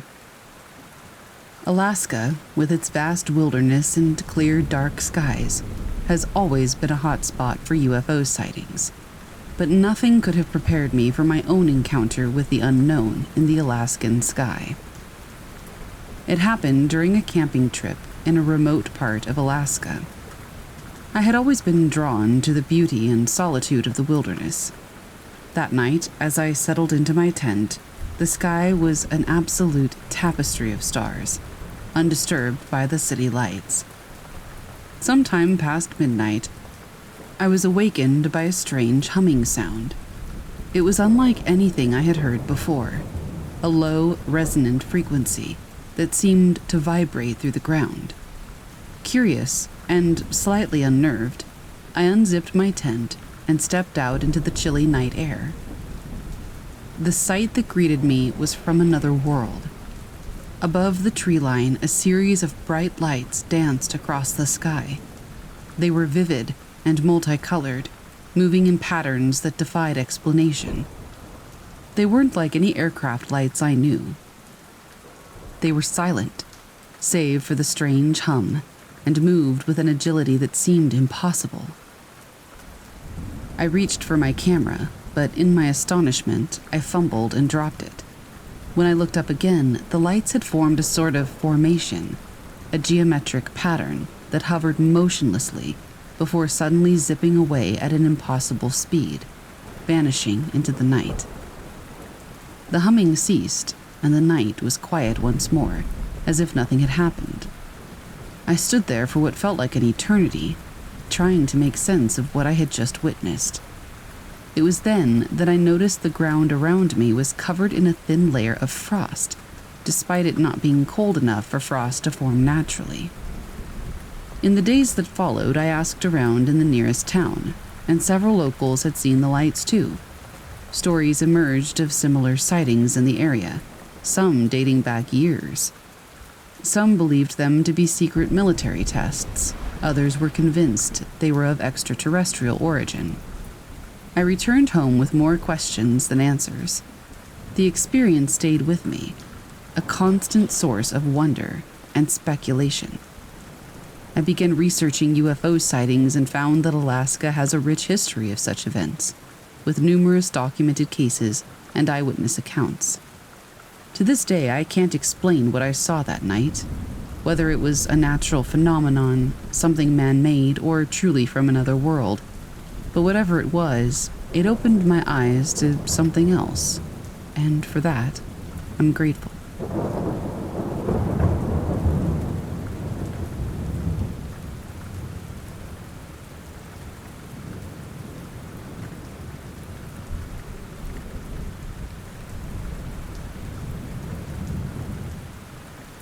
Angel from Alaska by user Gabo Beats, posted to r/paranormal. I've been hesitating posting this for quite some time because it really makes no sense to me. It is absolutely a mind-bending thing, and it feels absolutely unbelievable no matter how many times I replay it in my head. In 2017, one of my good friends lived in Portland, Oregon. He was offered a new job in Long Island, New York, and took it. He asked me to fly out so I could road trip with him across the country so he wouldn't be alone. Of course I agreed and flew out from JFK to PDX. We have many stories from this road trip, but none stranger than what happened to us in Ohio. After a few days on the road, we had entered Ohio. I wish I remember exactly where this took place, but I honestly don't recall. All I know is that it was past Zanesville heading east, where we had stayed the night before. My buddy was driving, and as I was reaching toward the ground, trying to grab my phone that I had dropped, he suddenly said, "This old lady next to us keeps pointing at me. I think she wants me to pull over." I, always paranoid, said, "Screw that, keep driving." But he pulled over. A black Escalade with plates from Alaska pulled in front of us. Out hopped a woman, no younger than 60, that said, "I'm glad I got to you boys when I did. Your tires are smoking." It's important to note, we were towing his Camry with the U-Haul we were in. As a side note, what had happened was that in Zanesville, we got stuck in the parking lot and couldn't back up, so we had to rehitch his car. Later, we realized that that's when he had left the emergency brake on. Anyway, after she said this, we looked at each other, completely puzzled, and immediately at the tires. They were absolutely smoking, looking like they had bullet holes in them. Now this is where it gets strange. It wasn't even a few seconds after we knelt down to inspect the tires that she was gone. No goodbye, no sound of a car pulling off, no door closing, just gone. The whole interaction from her getting out of the car to her vanishing couldn't have lasted more than 15 seconds. I didn't have any doubt in my mind that she had just vanished. My friend looked at me, pale as a ghost, confirming exactly what I was thinking. I don't know for sure what would have happened if we didn't stop. I don't know if the car would have caught fire or anything else. But I do know that she was an angel to us, real or not. I've tried looking into stories like this, but I haven't really had any luck finding anything. Either way, I'm grateful we ran into her.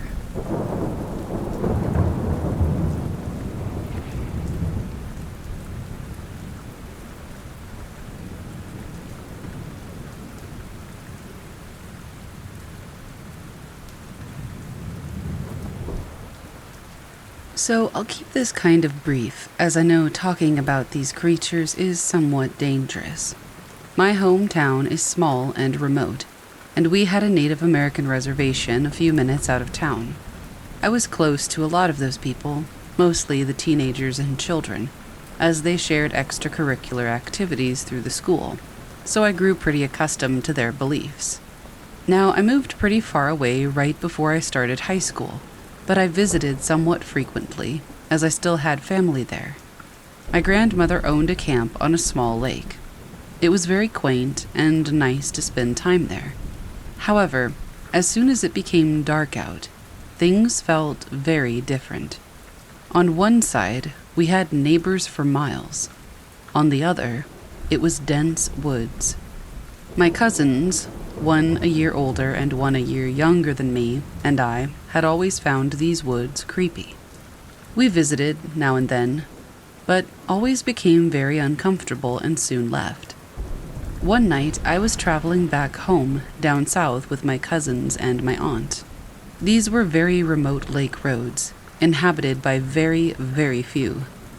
Dense woods bordered both sides, so, naturally, some nocturnal animals were out. But one we saw was very, very different. It wasn't as big as I typically see these creatures described, but it wasn't small either. Maybe the size of a large coyote or a small wolf, and we don't live in wolf country. But it didn't look like either of those. It was wrong. It was crouched back on its hind legs, just kind of chilling out. As we drove past, it turned its head to look at us. It had a pretty blank face, almost like an owl's, but without the beak, and a bear's muzzle instead. Its body looked like a poor rendition of a human, like if you asked a person to draw a person if they'd never seen one before. Its legs were bent the wrong way, almost like a horse. It had toes like an alpaca. Its arms were very long, and the most human-like thing about it, it had very patchy, wiry, and matted fur. I know that it was not an animal with mange. I have seen animals with mange, and yes, it's scary, but it was nothing like this. It didn't really chase us, but it trotted behind us for a while. Everybody was freaking out, naturally, but I think deep down, I knew. Can I get any confirmation or information about what this might be? And if so, any precautions I should take to keep it away? It happened years ago, but I'm still just lost.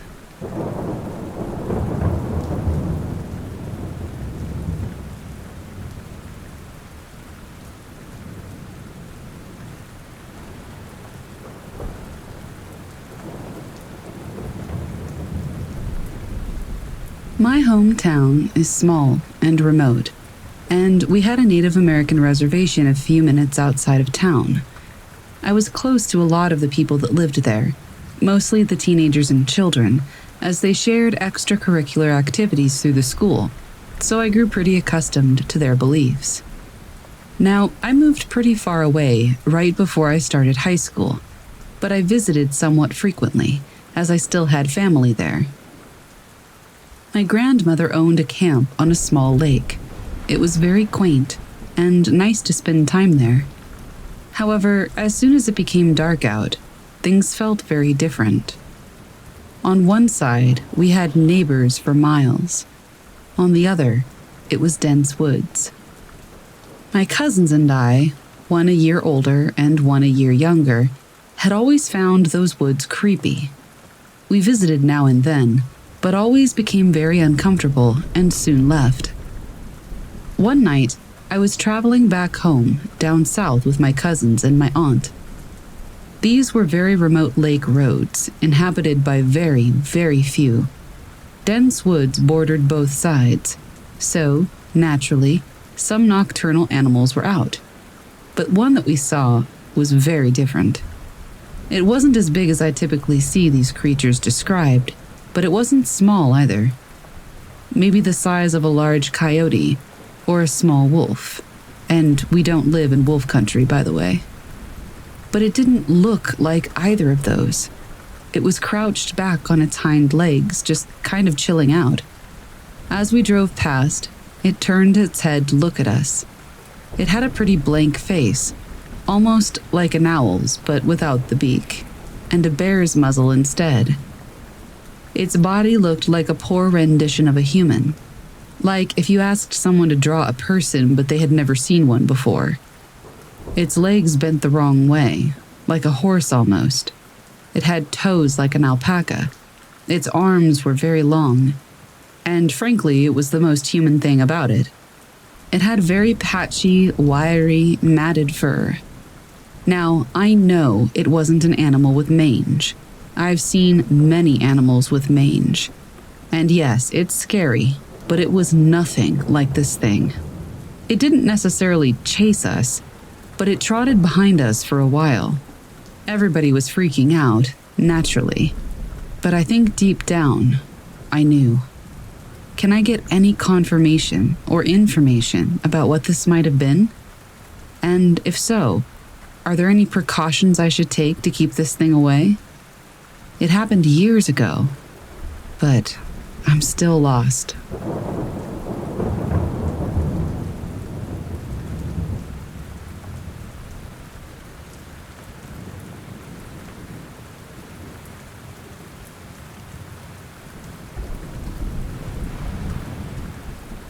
So I live way out in the thick of it. This place looks like a Bob Ross painting. I have a little cabin with a loft that I sleep in and an outhouse just a few steps away. Not a bad place, except for the stupid ghost noises that happen nearly every night. So it's pretty cold and the cabin is somewhat new, 2019-ish. So with extreme cold, there's going to be some creaks. But I am not hearing creaks. I hear footsteps in the snow just outside the windows, despite there being no footsteps in the 10 inches of snow that's all around my cabin. There's thumping along the walls, even though there aren't any trees that are close enough to touch the cabin. Even if there were, for the whole time I've been here, there hasn't been wind faster than like 5 miles an hour. They like to do their thumping by my heating oil tank, which makes a nice metallic clanging sound. Originally, I thought it was someone trying to steal my oil, but again, no footprints other than my own. Sometimes I could hear faint footsteps directly below me while I'm trying to sleep. Ever since I put one of my spare Bibles down there, the ghostly activity has been contained to outside the cabin. So at this time, I'm pretty used to it, but it's annoying when I hear something banging on the side of the cabin while I'm trying to sleep. Is there a way that I could at least get them to help with rent since they won't leave? In all seriousness, I don't really know what to do. I was raised in the bush, so I know that if I hear some weird noises in the woods during the night, I should just mind my own business. And I know that I don't want to get mixed up in ghosts and spirits. So how can I make it clear to them that they are not to go into the cabin? Edit. Here are some clarifications. My CO2 detector is in the clear. I'm pretty active. I work full-time, go to church, go to the gym, and I visit my fiancé often, so I don't think it's cabin fever. Someone told me that heating oil tanks just randomly make noises, and yeah, that makes sense. But this isn't an occasional thump. It's a bang bang bang, like someone's knocking on the door. When snow slides off the roof, sure, it makes a good thump, but these noises happen all the time. Snowing, not snowing, -30 degrees Fahrenheit all the way to 40 degrees Fahrenheit. But always during the night. Local history isn't much to go off of. I'm still poking around, but from what I can see, this is just mining land. Miners just strolled in and started their mining. Simple as. Still no tracks in the snow other than my own, nothing big enough to make footstep sounds. There were squirrel footprints on the front porch this morning, but other than that, not a thing. And squirrels don't usually bang on your door. There are trees kind of close to the outhouse, but not close enough to bump into it when the wind blows. If you have any other ideas, though, I'd be happy to hear them.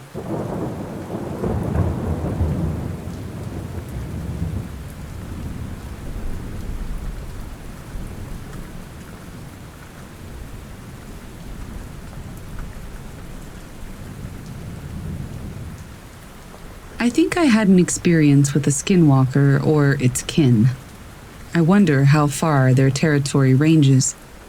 I lived in Phoenix for a couple of years at the turn of the century. I had 2 friends who grew up in Globe, a guy and a girl. She wanted to do a spell to make it rain. We went to a place on the Salt River. I don't know what it was called, but it had a parking lot, a pavilion, a bathroom, and the river had concrete steps in it, like man-made rapids. The pavilion had a concrete dais in the middle of it, inlaid with a mosaic of a compass rose. We got there at about 9 p.m. or so, well after dark. Only 2 cars in the parking lot, and they were dusty. No other people. While we were doing our spell, which was minimal, all three of us standing quietly, concentrating around a candle and incense, I heard a noise. It was men and women laughing in unison, then two voices speaking very quickly, but I couldn't understand the words. And then a canine howl. My hair stood on end. We all jerked our heads toward the parking lot and stood stock still for a minute. But we didn't see anything or hear anything else, so we went back to concentrating. I didn't think the voices were weird in the moment. I figured the people that owned the cars had come back. I did think the howl was odd coupled with the voices, but I was thinking, cool, I got to hear a coyote. So after we finished the spell, we started wondering where the people were.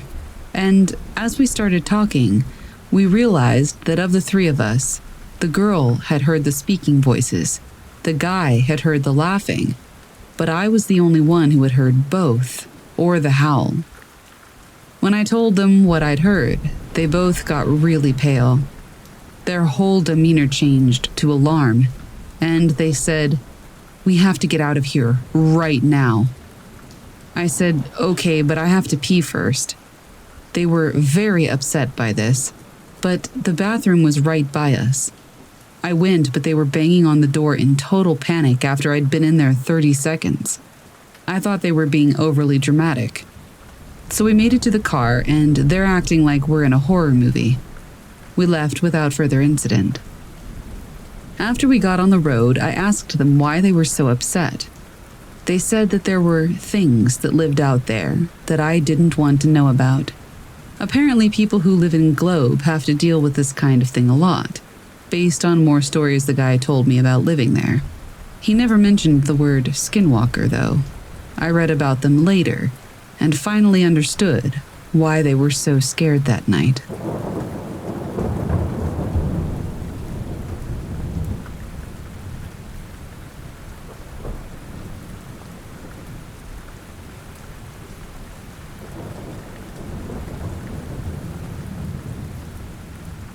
My husband's family inherited a lake home from his grandparents when they passed.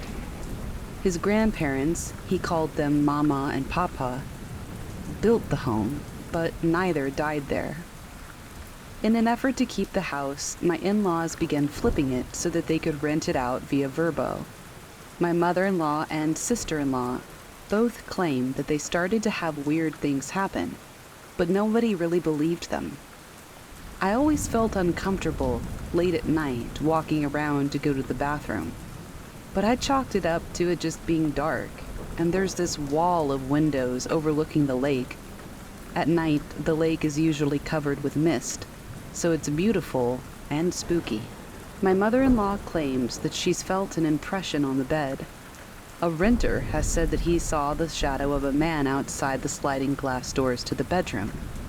It's on a peninsula and it's gated, so the only way in would be to drive blind to the end of the road and jump the gate or to swim up. My sister-in-law swears somebody ran their fingers through her hair in the bedroom. So basically, weird shit has happened, but not to us. The first time we took our daughter there, she was about 10 months old and really babbling at people. My husband called me in from the kitchen to show me what she was doing. She was following something with her eyes and talking to it. About a year later, we're sleeping in the guest bedroom.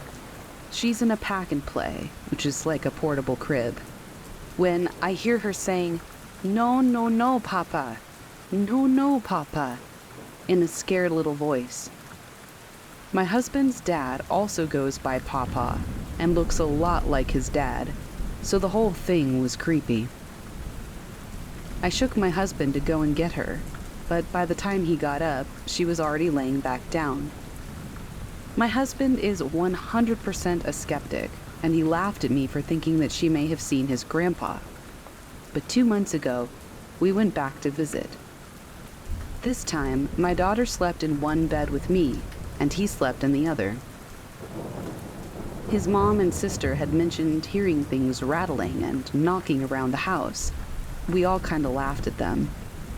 The last day we were there, we were drinking coffee, and he goes, "I have to ask you something. Did you hear somebody knocking on our door last night?" I didn't, but he was clearly shaken up by it.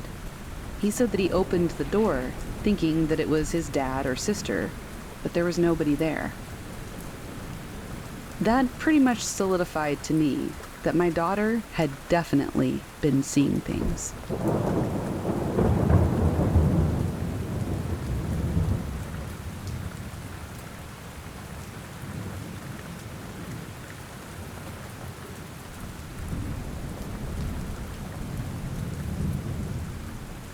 The mind is a funny place, and it creates a lot of weird, untrue stuff.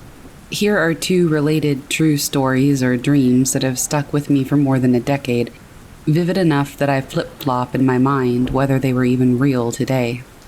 My family had a house in a rural part of Massachusetts, and a train track into the woods, maybe a half-mile from us. One night, I had a dream of a light shining into my wooded bedroom window and figures outside. That same dream appeared to fast forward, and my family and I were all walking in the middle of the night down our rural street. We didn't talk, but I remember feeling the base of the back of my neck was off, felt stiff in the dream. The dream skips forward, and we were at the train tracks. My family and I again say nothing, quietly walking down the tracks. They feel real. I've walked these tracks many times, hanging with friends during the day or sneaking out at night. At the time, I knew them well. We enter the woods some way down, thick, dark brush in the dead of night. My family is with me. We move quietly. I have a grandma who is elderly, and a sister who is well-abled but has Down syndrome. We all traverse hyper-realistic woods, arriving at a clearing. Wind rushes in my ears, and I hear my grandmother screaming. There are bright lights, so bright. There's a feeling of wind as I open my eyes, and I am at the field at the bottom of my parents' home. The sound disappears, and I remember feeling like I had wires out of the base of my neck. I rub it, but there's nothing there. My family and I walk up the hill, and I wake up. My mom says she didn't sleep very well that night, but that's about it. I chalk it up to a random dream. 2 or 3 years later, my family camps in Lake Placid, New York. We rented a towable pop-up trailer. As I dream one night, I feel the rush of wind. I wake up and see light shining into our trailer. It gets closer, and I remember nothing. A loud gust of wind, my mother and I both shoot up from the dead of sleep in our trailer, both staring at the door. We look at each other and discuss it. Like, thunder? Maybe? We go outside. It's a clear night. We joke about aliens a little bit and go back to bed. I've been uneasy since then at times over these thoughts. Years and years later, I can still remember the feeling of wires sticking out of my neck. How vivid the dream was of walking down the road. The feeling of missing time. I'll never know if these are dreams or coincidence or something else, but it's happier to think that they're just dreams.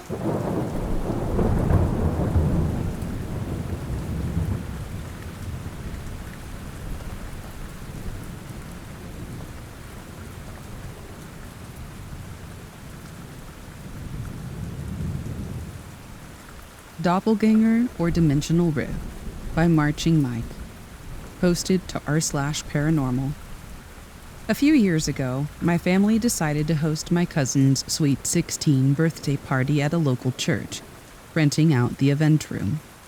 The party went off without a hitch, and by the time we were cleaning things up, it had gotten dark out. I was with my other cousin, not the birthday girl, moving boxes of party decorations out to the car. We both stood behind the car, putting the boxes in the trunk, talking about the events that went on that night. We both started to head back inside. I went around the right side of the car, and she went the long way, around the left of the car. We should have met back up at the front of the car by the hood at the same time. I fully intended to continue our conversation. Instead, I saw her at least 5 feet in front of me, walking quickly back into the building. I followed her back inside, trying to catch up with a quick jog, but she was walking faster than I could jog. I followed her around the corner and watched as she entered the bathroom. That must be it, I thought to myself. She just really had to go to the bathroom. I stood outside the restroom waiting on her, when suddenly, my cousin, the one I thought I was waiting for, walked around the corner. She asked what I was doing, as we had just brought out the last boxes. I didn't even know how to reply. I needed to know who I had followed, as we should have been the only people with access to the building. I opened the door and I looked around, and nobody was in there. I looked in the 2 stalls with no luck. I walked out and left with my cousin, locking the door to the building as we left. I forgot about this whole event until about a year ago, when I started getting into paranormal podcasts. A few things to note. Whoever or whatever I followed into the church looked exactly like my cousin from behind. Long black hair, and shorter than me, with an athletic build. She has a recognizable silhouette, even in the dark. I saw more than its silhouette when we entered back into the building, where the dim lights proved to me that it looked exactly like my cousin from behind, though it stayed about 5 feet ahead of me, consistently moving very quickly. It was only a quick walk, no running. I'm sure that the bathroom didn't have any other exits, and after confronting my cousin late last year, she has no memory of this event, as it didn't seem out of the ordinary for her. It's been about 5 years. Something I also remember was that the lights in the bathroom were motion activated, and they were already on when I opened the door to investigate.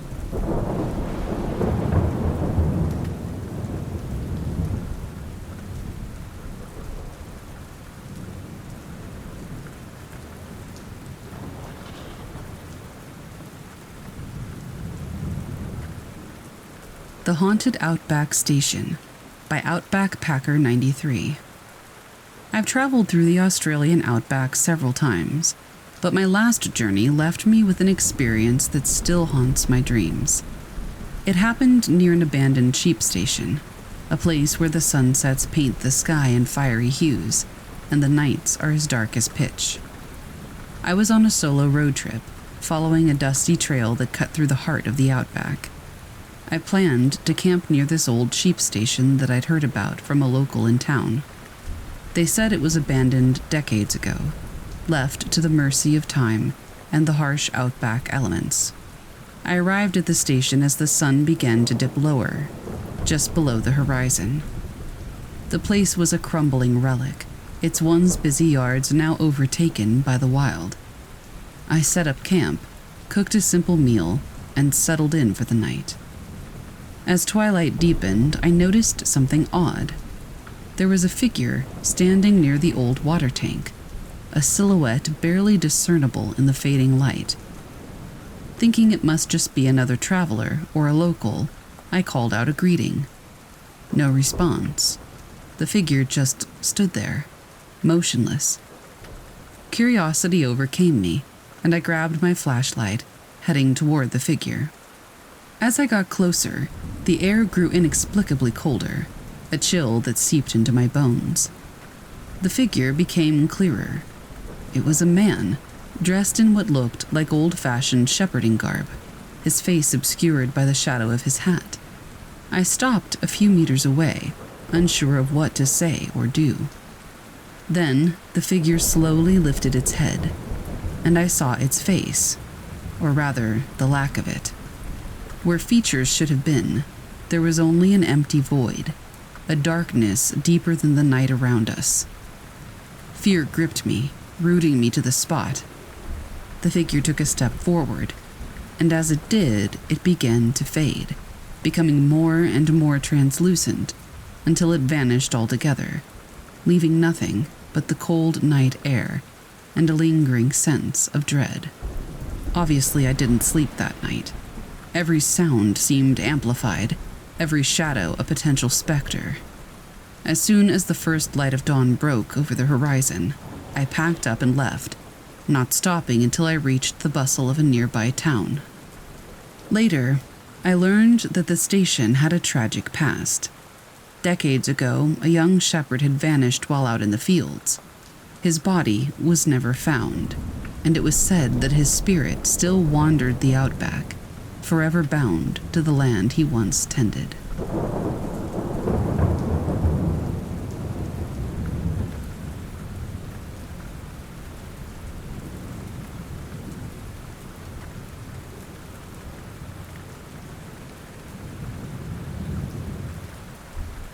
The Mimic by Julius 978.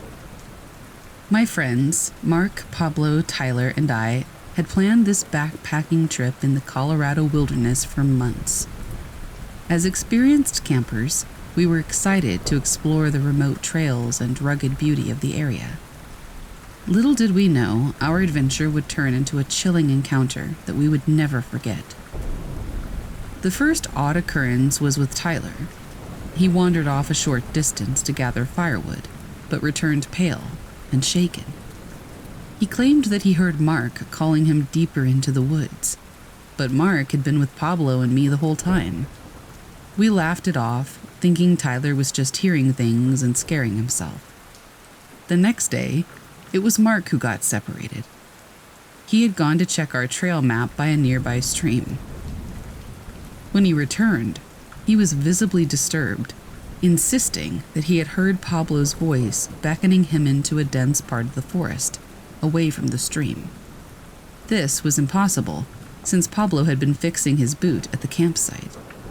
And then it happened to Pablo. He had gone to scout a nearby hill for a better view of the landscape. On his return, he was almost hysterical, swearing that he heard me calling out to him from the opposite direction of the campsite. That evening, as we sat around the campfire, we shared all of our experiences.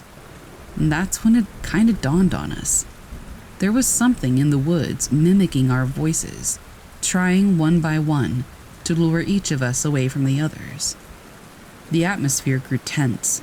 The once familiar woods now felt menacing, filled with unseen threats. We recalled stories of skinwalkers, creatures of Native American lore, known to mimic human voices to isolate and prey on their victims. The thought that one could be stalking us was terrifying. We decided to leave at first light, cutting our trip way short. That night, none of us slept. We kept the fire burning bright, and every rustle in the woods made us jump. The feeling of being watched, of being hunted, was overwhelming. As dawn broke, we quickly packed up our camp and left. With each step away from the campsite, the weight of the forest's gaze seemed to lessen, but the fear was still there. We've been on lots of backpacking trips since, but we've never returned to that particular campsite, and I doubt we ever will. I don't know if it was a skinwalker or something else, but whatever it was, it did not have good intentions for us.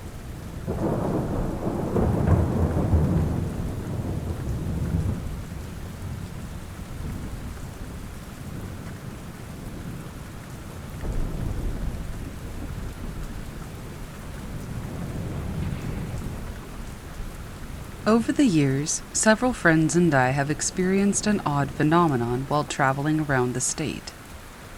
We live in Michigan, by the way. On multiple occasions, we have inexplicably lost hours, and we've never been able to determine why. Sometimes I was alone, and other times a friend was with me. One of the most vivid instances, from approximately 7 years ago, still unnerves me. Back then, I was living in Flint, Michigan, with my parents, about a year before relocating to Grand Haven. My friend and I decided to go camping in the Beulah-Frankfort area, a journey that typically took between 3 to 3.5 hours. We were no strangers to this route. We had made this trip numerous times over the years, especially since my family owned a lake house on Platte Lake, and we spent every summer there during my childhood.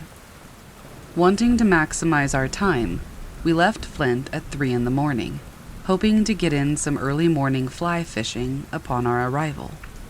Roughly 2/3 of the way, on M115, just north of Cadillac, a peculiar calm enveloped the surroundings.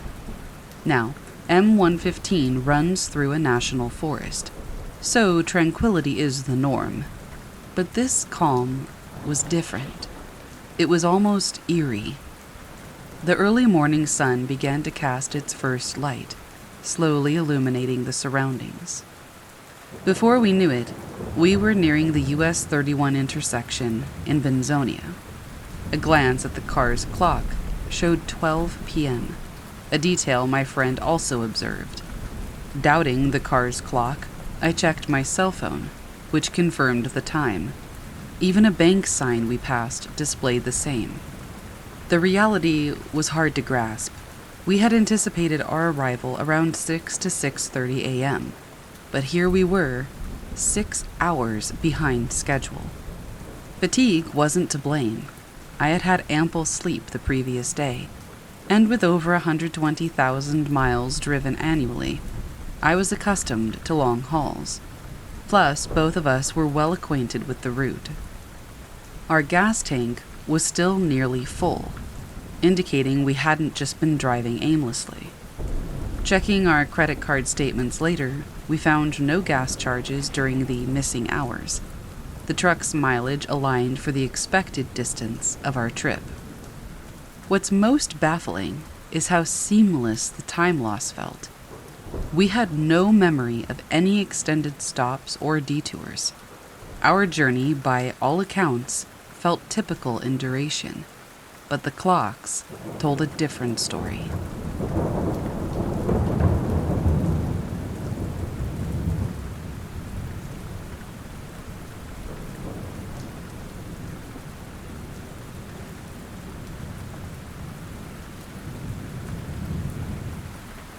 Mimicking Cryptid by user TommySticks87, posted to r/paranormal in a comment.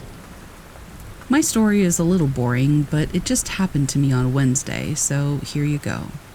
I was rock climbing with 2 other guys in Colorado, and was belaying one of them when the 2 of us on the ground heard something weird. The commands we use to communicate that we are safe at the top of a route are, whoever the name of the guy on the ground is, off belay. So, for instance, Tommy, off belay, which prompts the belayer to unclip the rope from his belay device so the climber can pull slack out of the rope. The response to that command is always the name of the guy at the top and belay off. So, if Mark is at the top and Tom is at the bottom, Mark will say, "Tom, off belay." Tom will then unclip the rope from his belay device so that Mark can get some slack, and the way he indicates to Mark that the slack is there is by saying, "Mark, belay off." Obviously, this communication is very, very important. The climber was approximately 40 meters up on a 50-meter route. I didn't know this at the time, though. The rope stopped moving, which isn't uncommon when someone's having a hard time with a move or is setting up an anchor, which is what I thought was going on.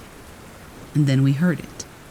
A voice that sounded way closer to the ground, like close enough that we could have had a shouting conversation, and way farther left off route. It said, "Off belay." I looked at the other guy in our climbing party who was just as confused as I was. He looked at me like, what the heck was that? And we discussed where the climber should be at this time. We both determined that we should not be able to hear him that well. The rope still wasn't moving, but I decided to keep him on belay. I figured it would be best to keep him safe and just feed slack through my belay device in the event that it wasn't him. Well, that ended up being a really good thing, because it wasn't him. A few moments later, the rope started moving again, later followed by a very faint syllable-counted, "Hey, off belay," but my name. That sounded way more like what it should have. We didn't really think anything of it, but we had been traveling down the wall and hit a few routes without seeing anyone.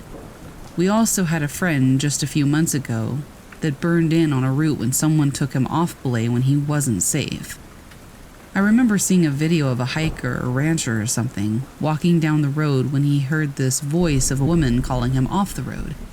The guy stops to try to figure out what's going on and then just gets out of there because of how weird it was.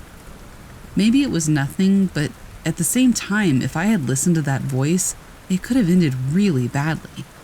It's almost like something wanted to cause harm.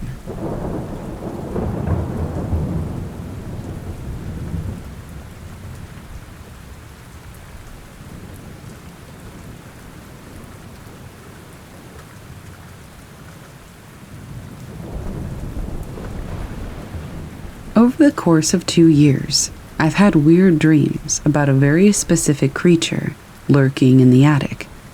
It always felt malevolent. Now, I don't know if it's an actual thing or my subconscious messing with me, but it deeply unsettled me in ways that my dreams almost never do. As somebody who is always aware that they're dreaming, even dreams where I'm being hunted down don't scare me, but this does. There have been so many dreams about it, but a few stick in my head. The least threatening one was a dream where I'm playing video games in my room. I glance out of my bedroom door, and I see an arm dangling from the open attic. The hand moves like it's beckoning me to come closer. I don't, because, obviously, but I watch it. It never leaves the attic, but it keeps trying to get me to go to it. Another dream, I'm in a house I've never been in. My sister and nieces are in this house with me, and I get the impression that this thing is threatening my family. I'm angry, so I get vocally aggressive. I get my family out of there and go back to confront the thing. I see it, for the first time in all the dreams that I've had. It was a woman with light purple skin and dreadlocks. I don't remember how this dream ended, but there were more dreams after, never including my family again, just me. The most intense encounter I had was a dream where the attic was right above the bed I was sleeping in. I was lying there, very aware that it was watching me. I figured if I ignored it, it would go away. Wrong. It slowly pulled the covers off of me. After a few minutes of lying there, cold, trying to decide if it was safe to pull the blanket back up, it grabs me by the throat and lifts me up about a foot off the bed and starts choking me. I felt like my lungs were going to burst when it let go and let me fall back onto the bed, gasping for breath. I don't know how many dreams I've had since this one, but I know it's been at least a year since I dreamt about it. I'm very uneasy around attics now, and I always expect to look up and see it again when I pass underneath one, awake or not. Even right now, I keep throwing glances at the attic door right outside my bedroom. Nothing's there, of course, but it's still on my mind. If this thing is not my subconscious and it's an actual entity, I have no idea what it could be. In my limited experience with the paranormal, I've never encountered anything that felt malevolent before. Just this. My hope is that either my brain just decided it wanted to be terrified of attics, or that this thing got bored with me and left me forever.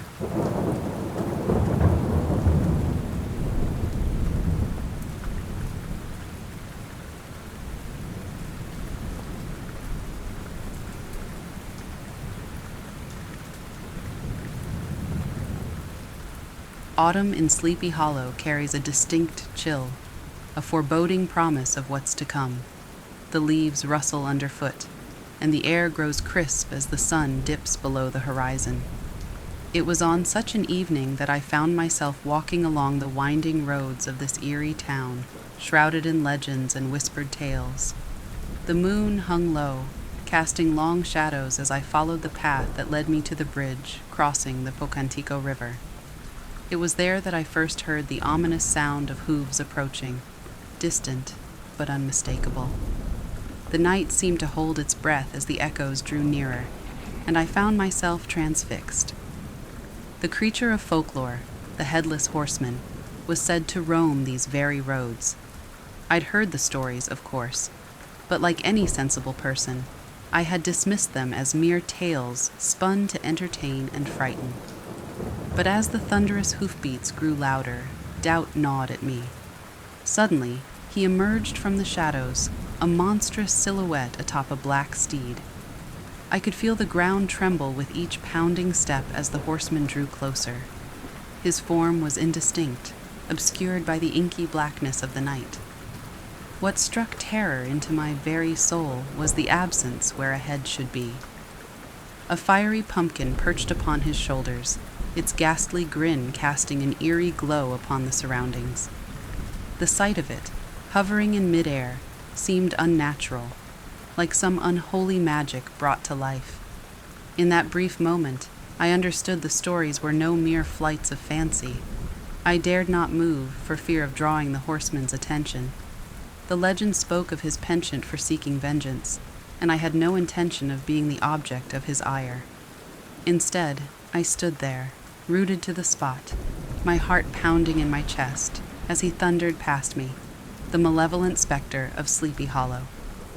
The wind whistled through the trees as he galloped into the night, his fiery pumpkin casting an eerie glow that slowly faded into the distance.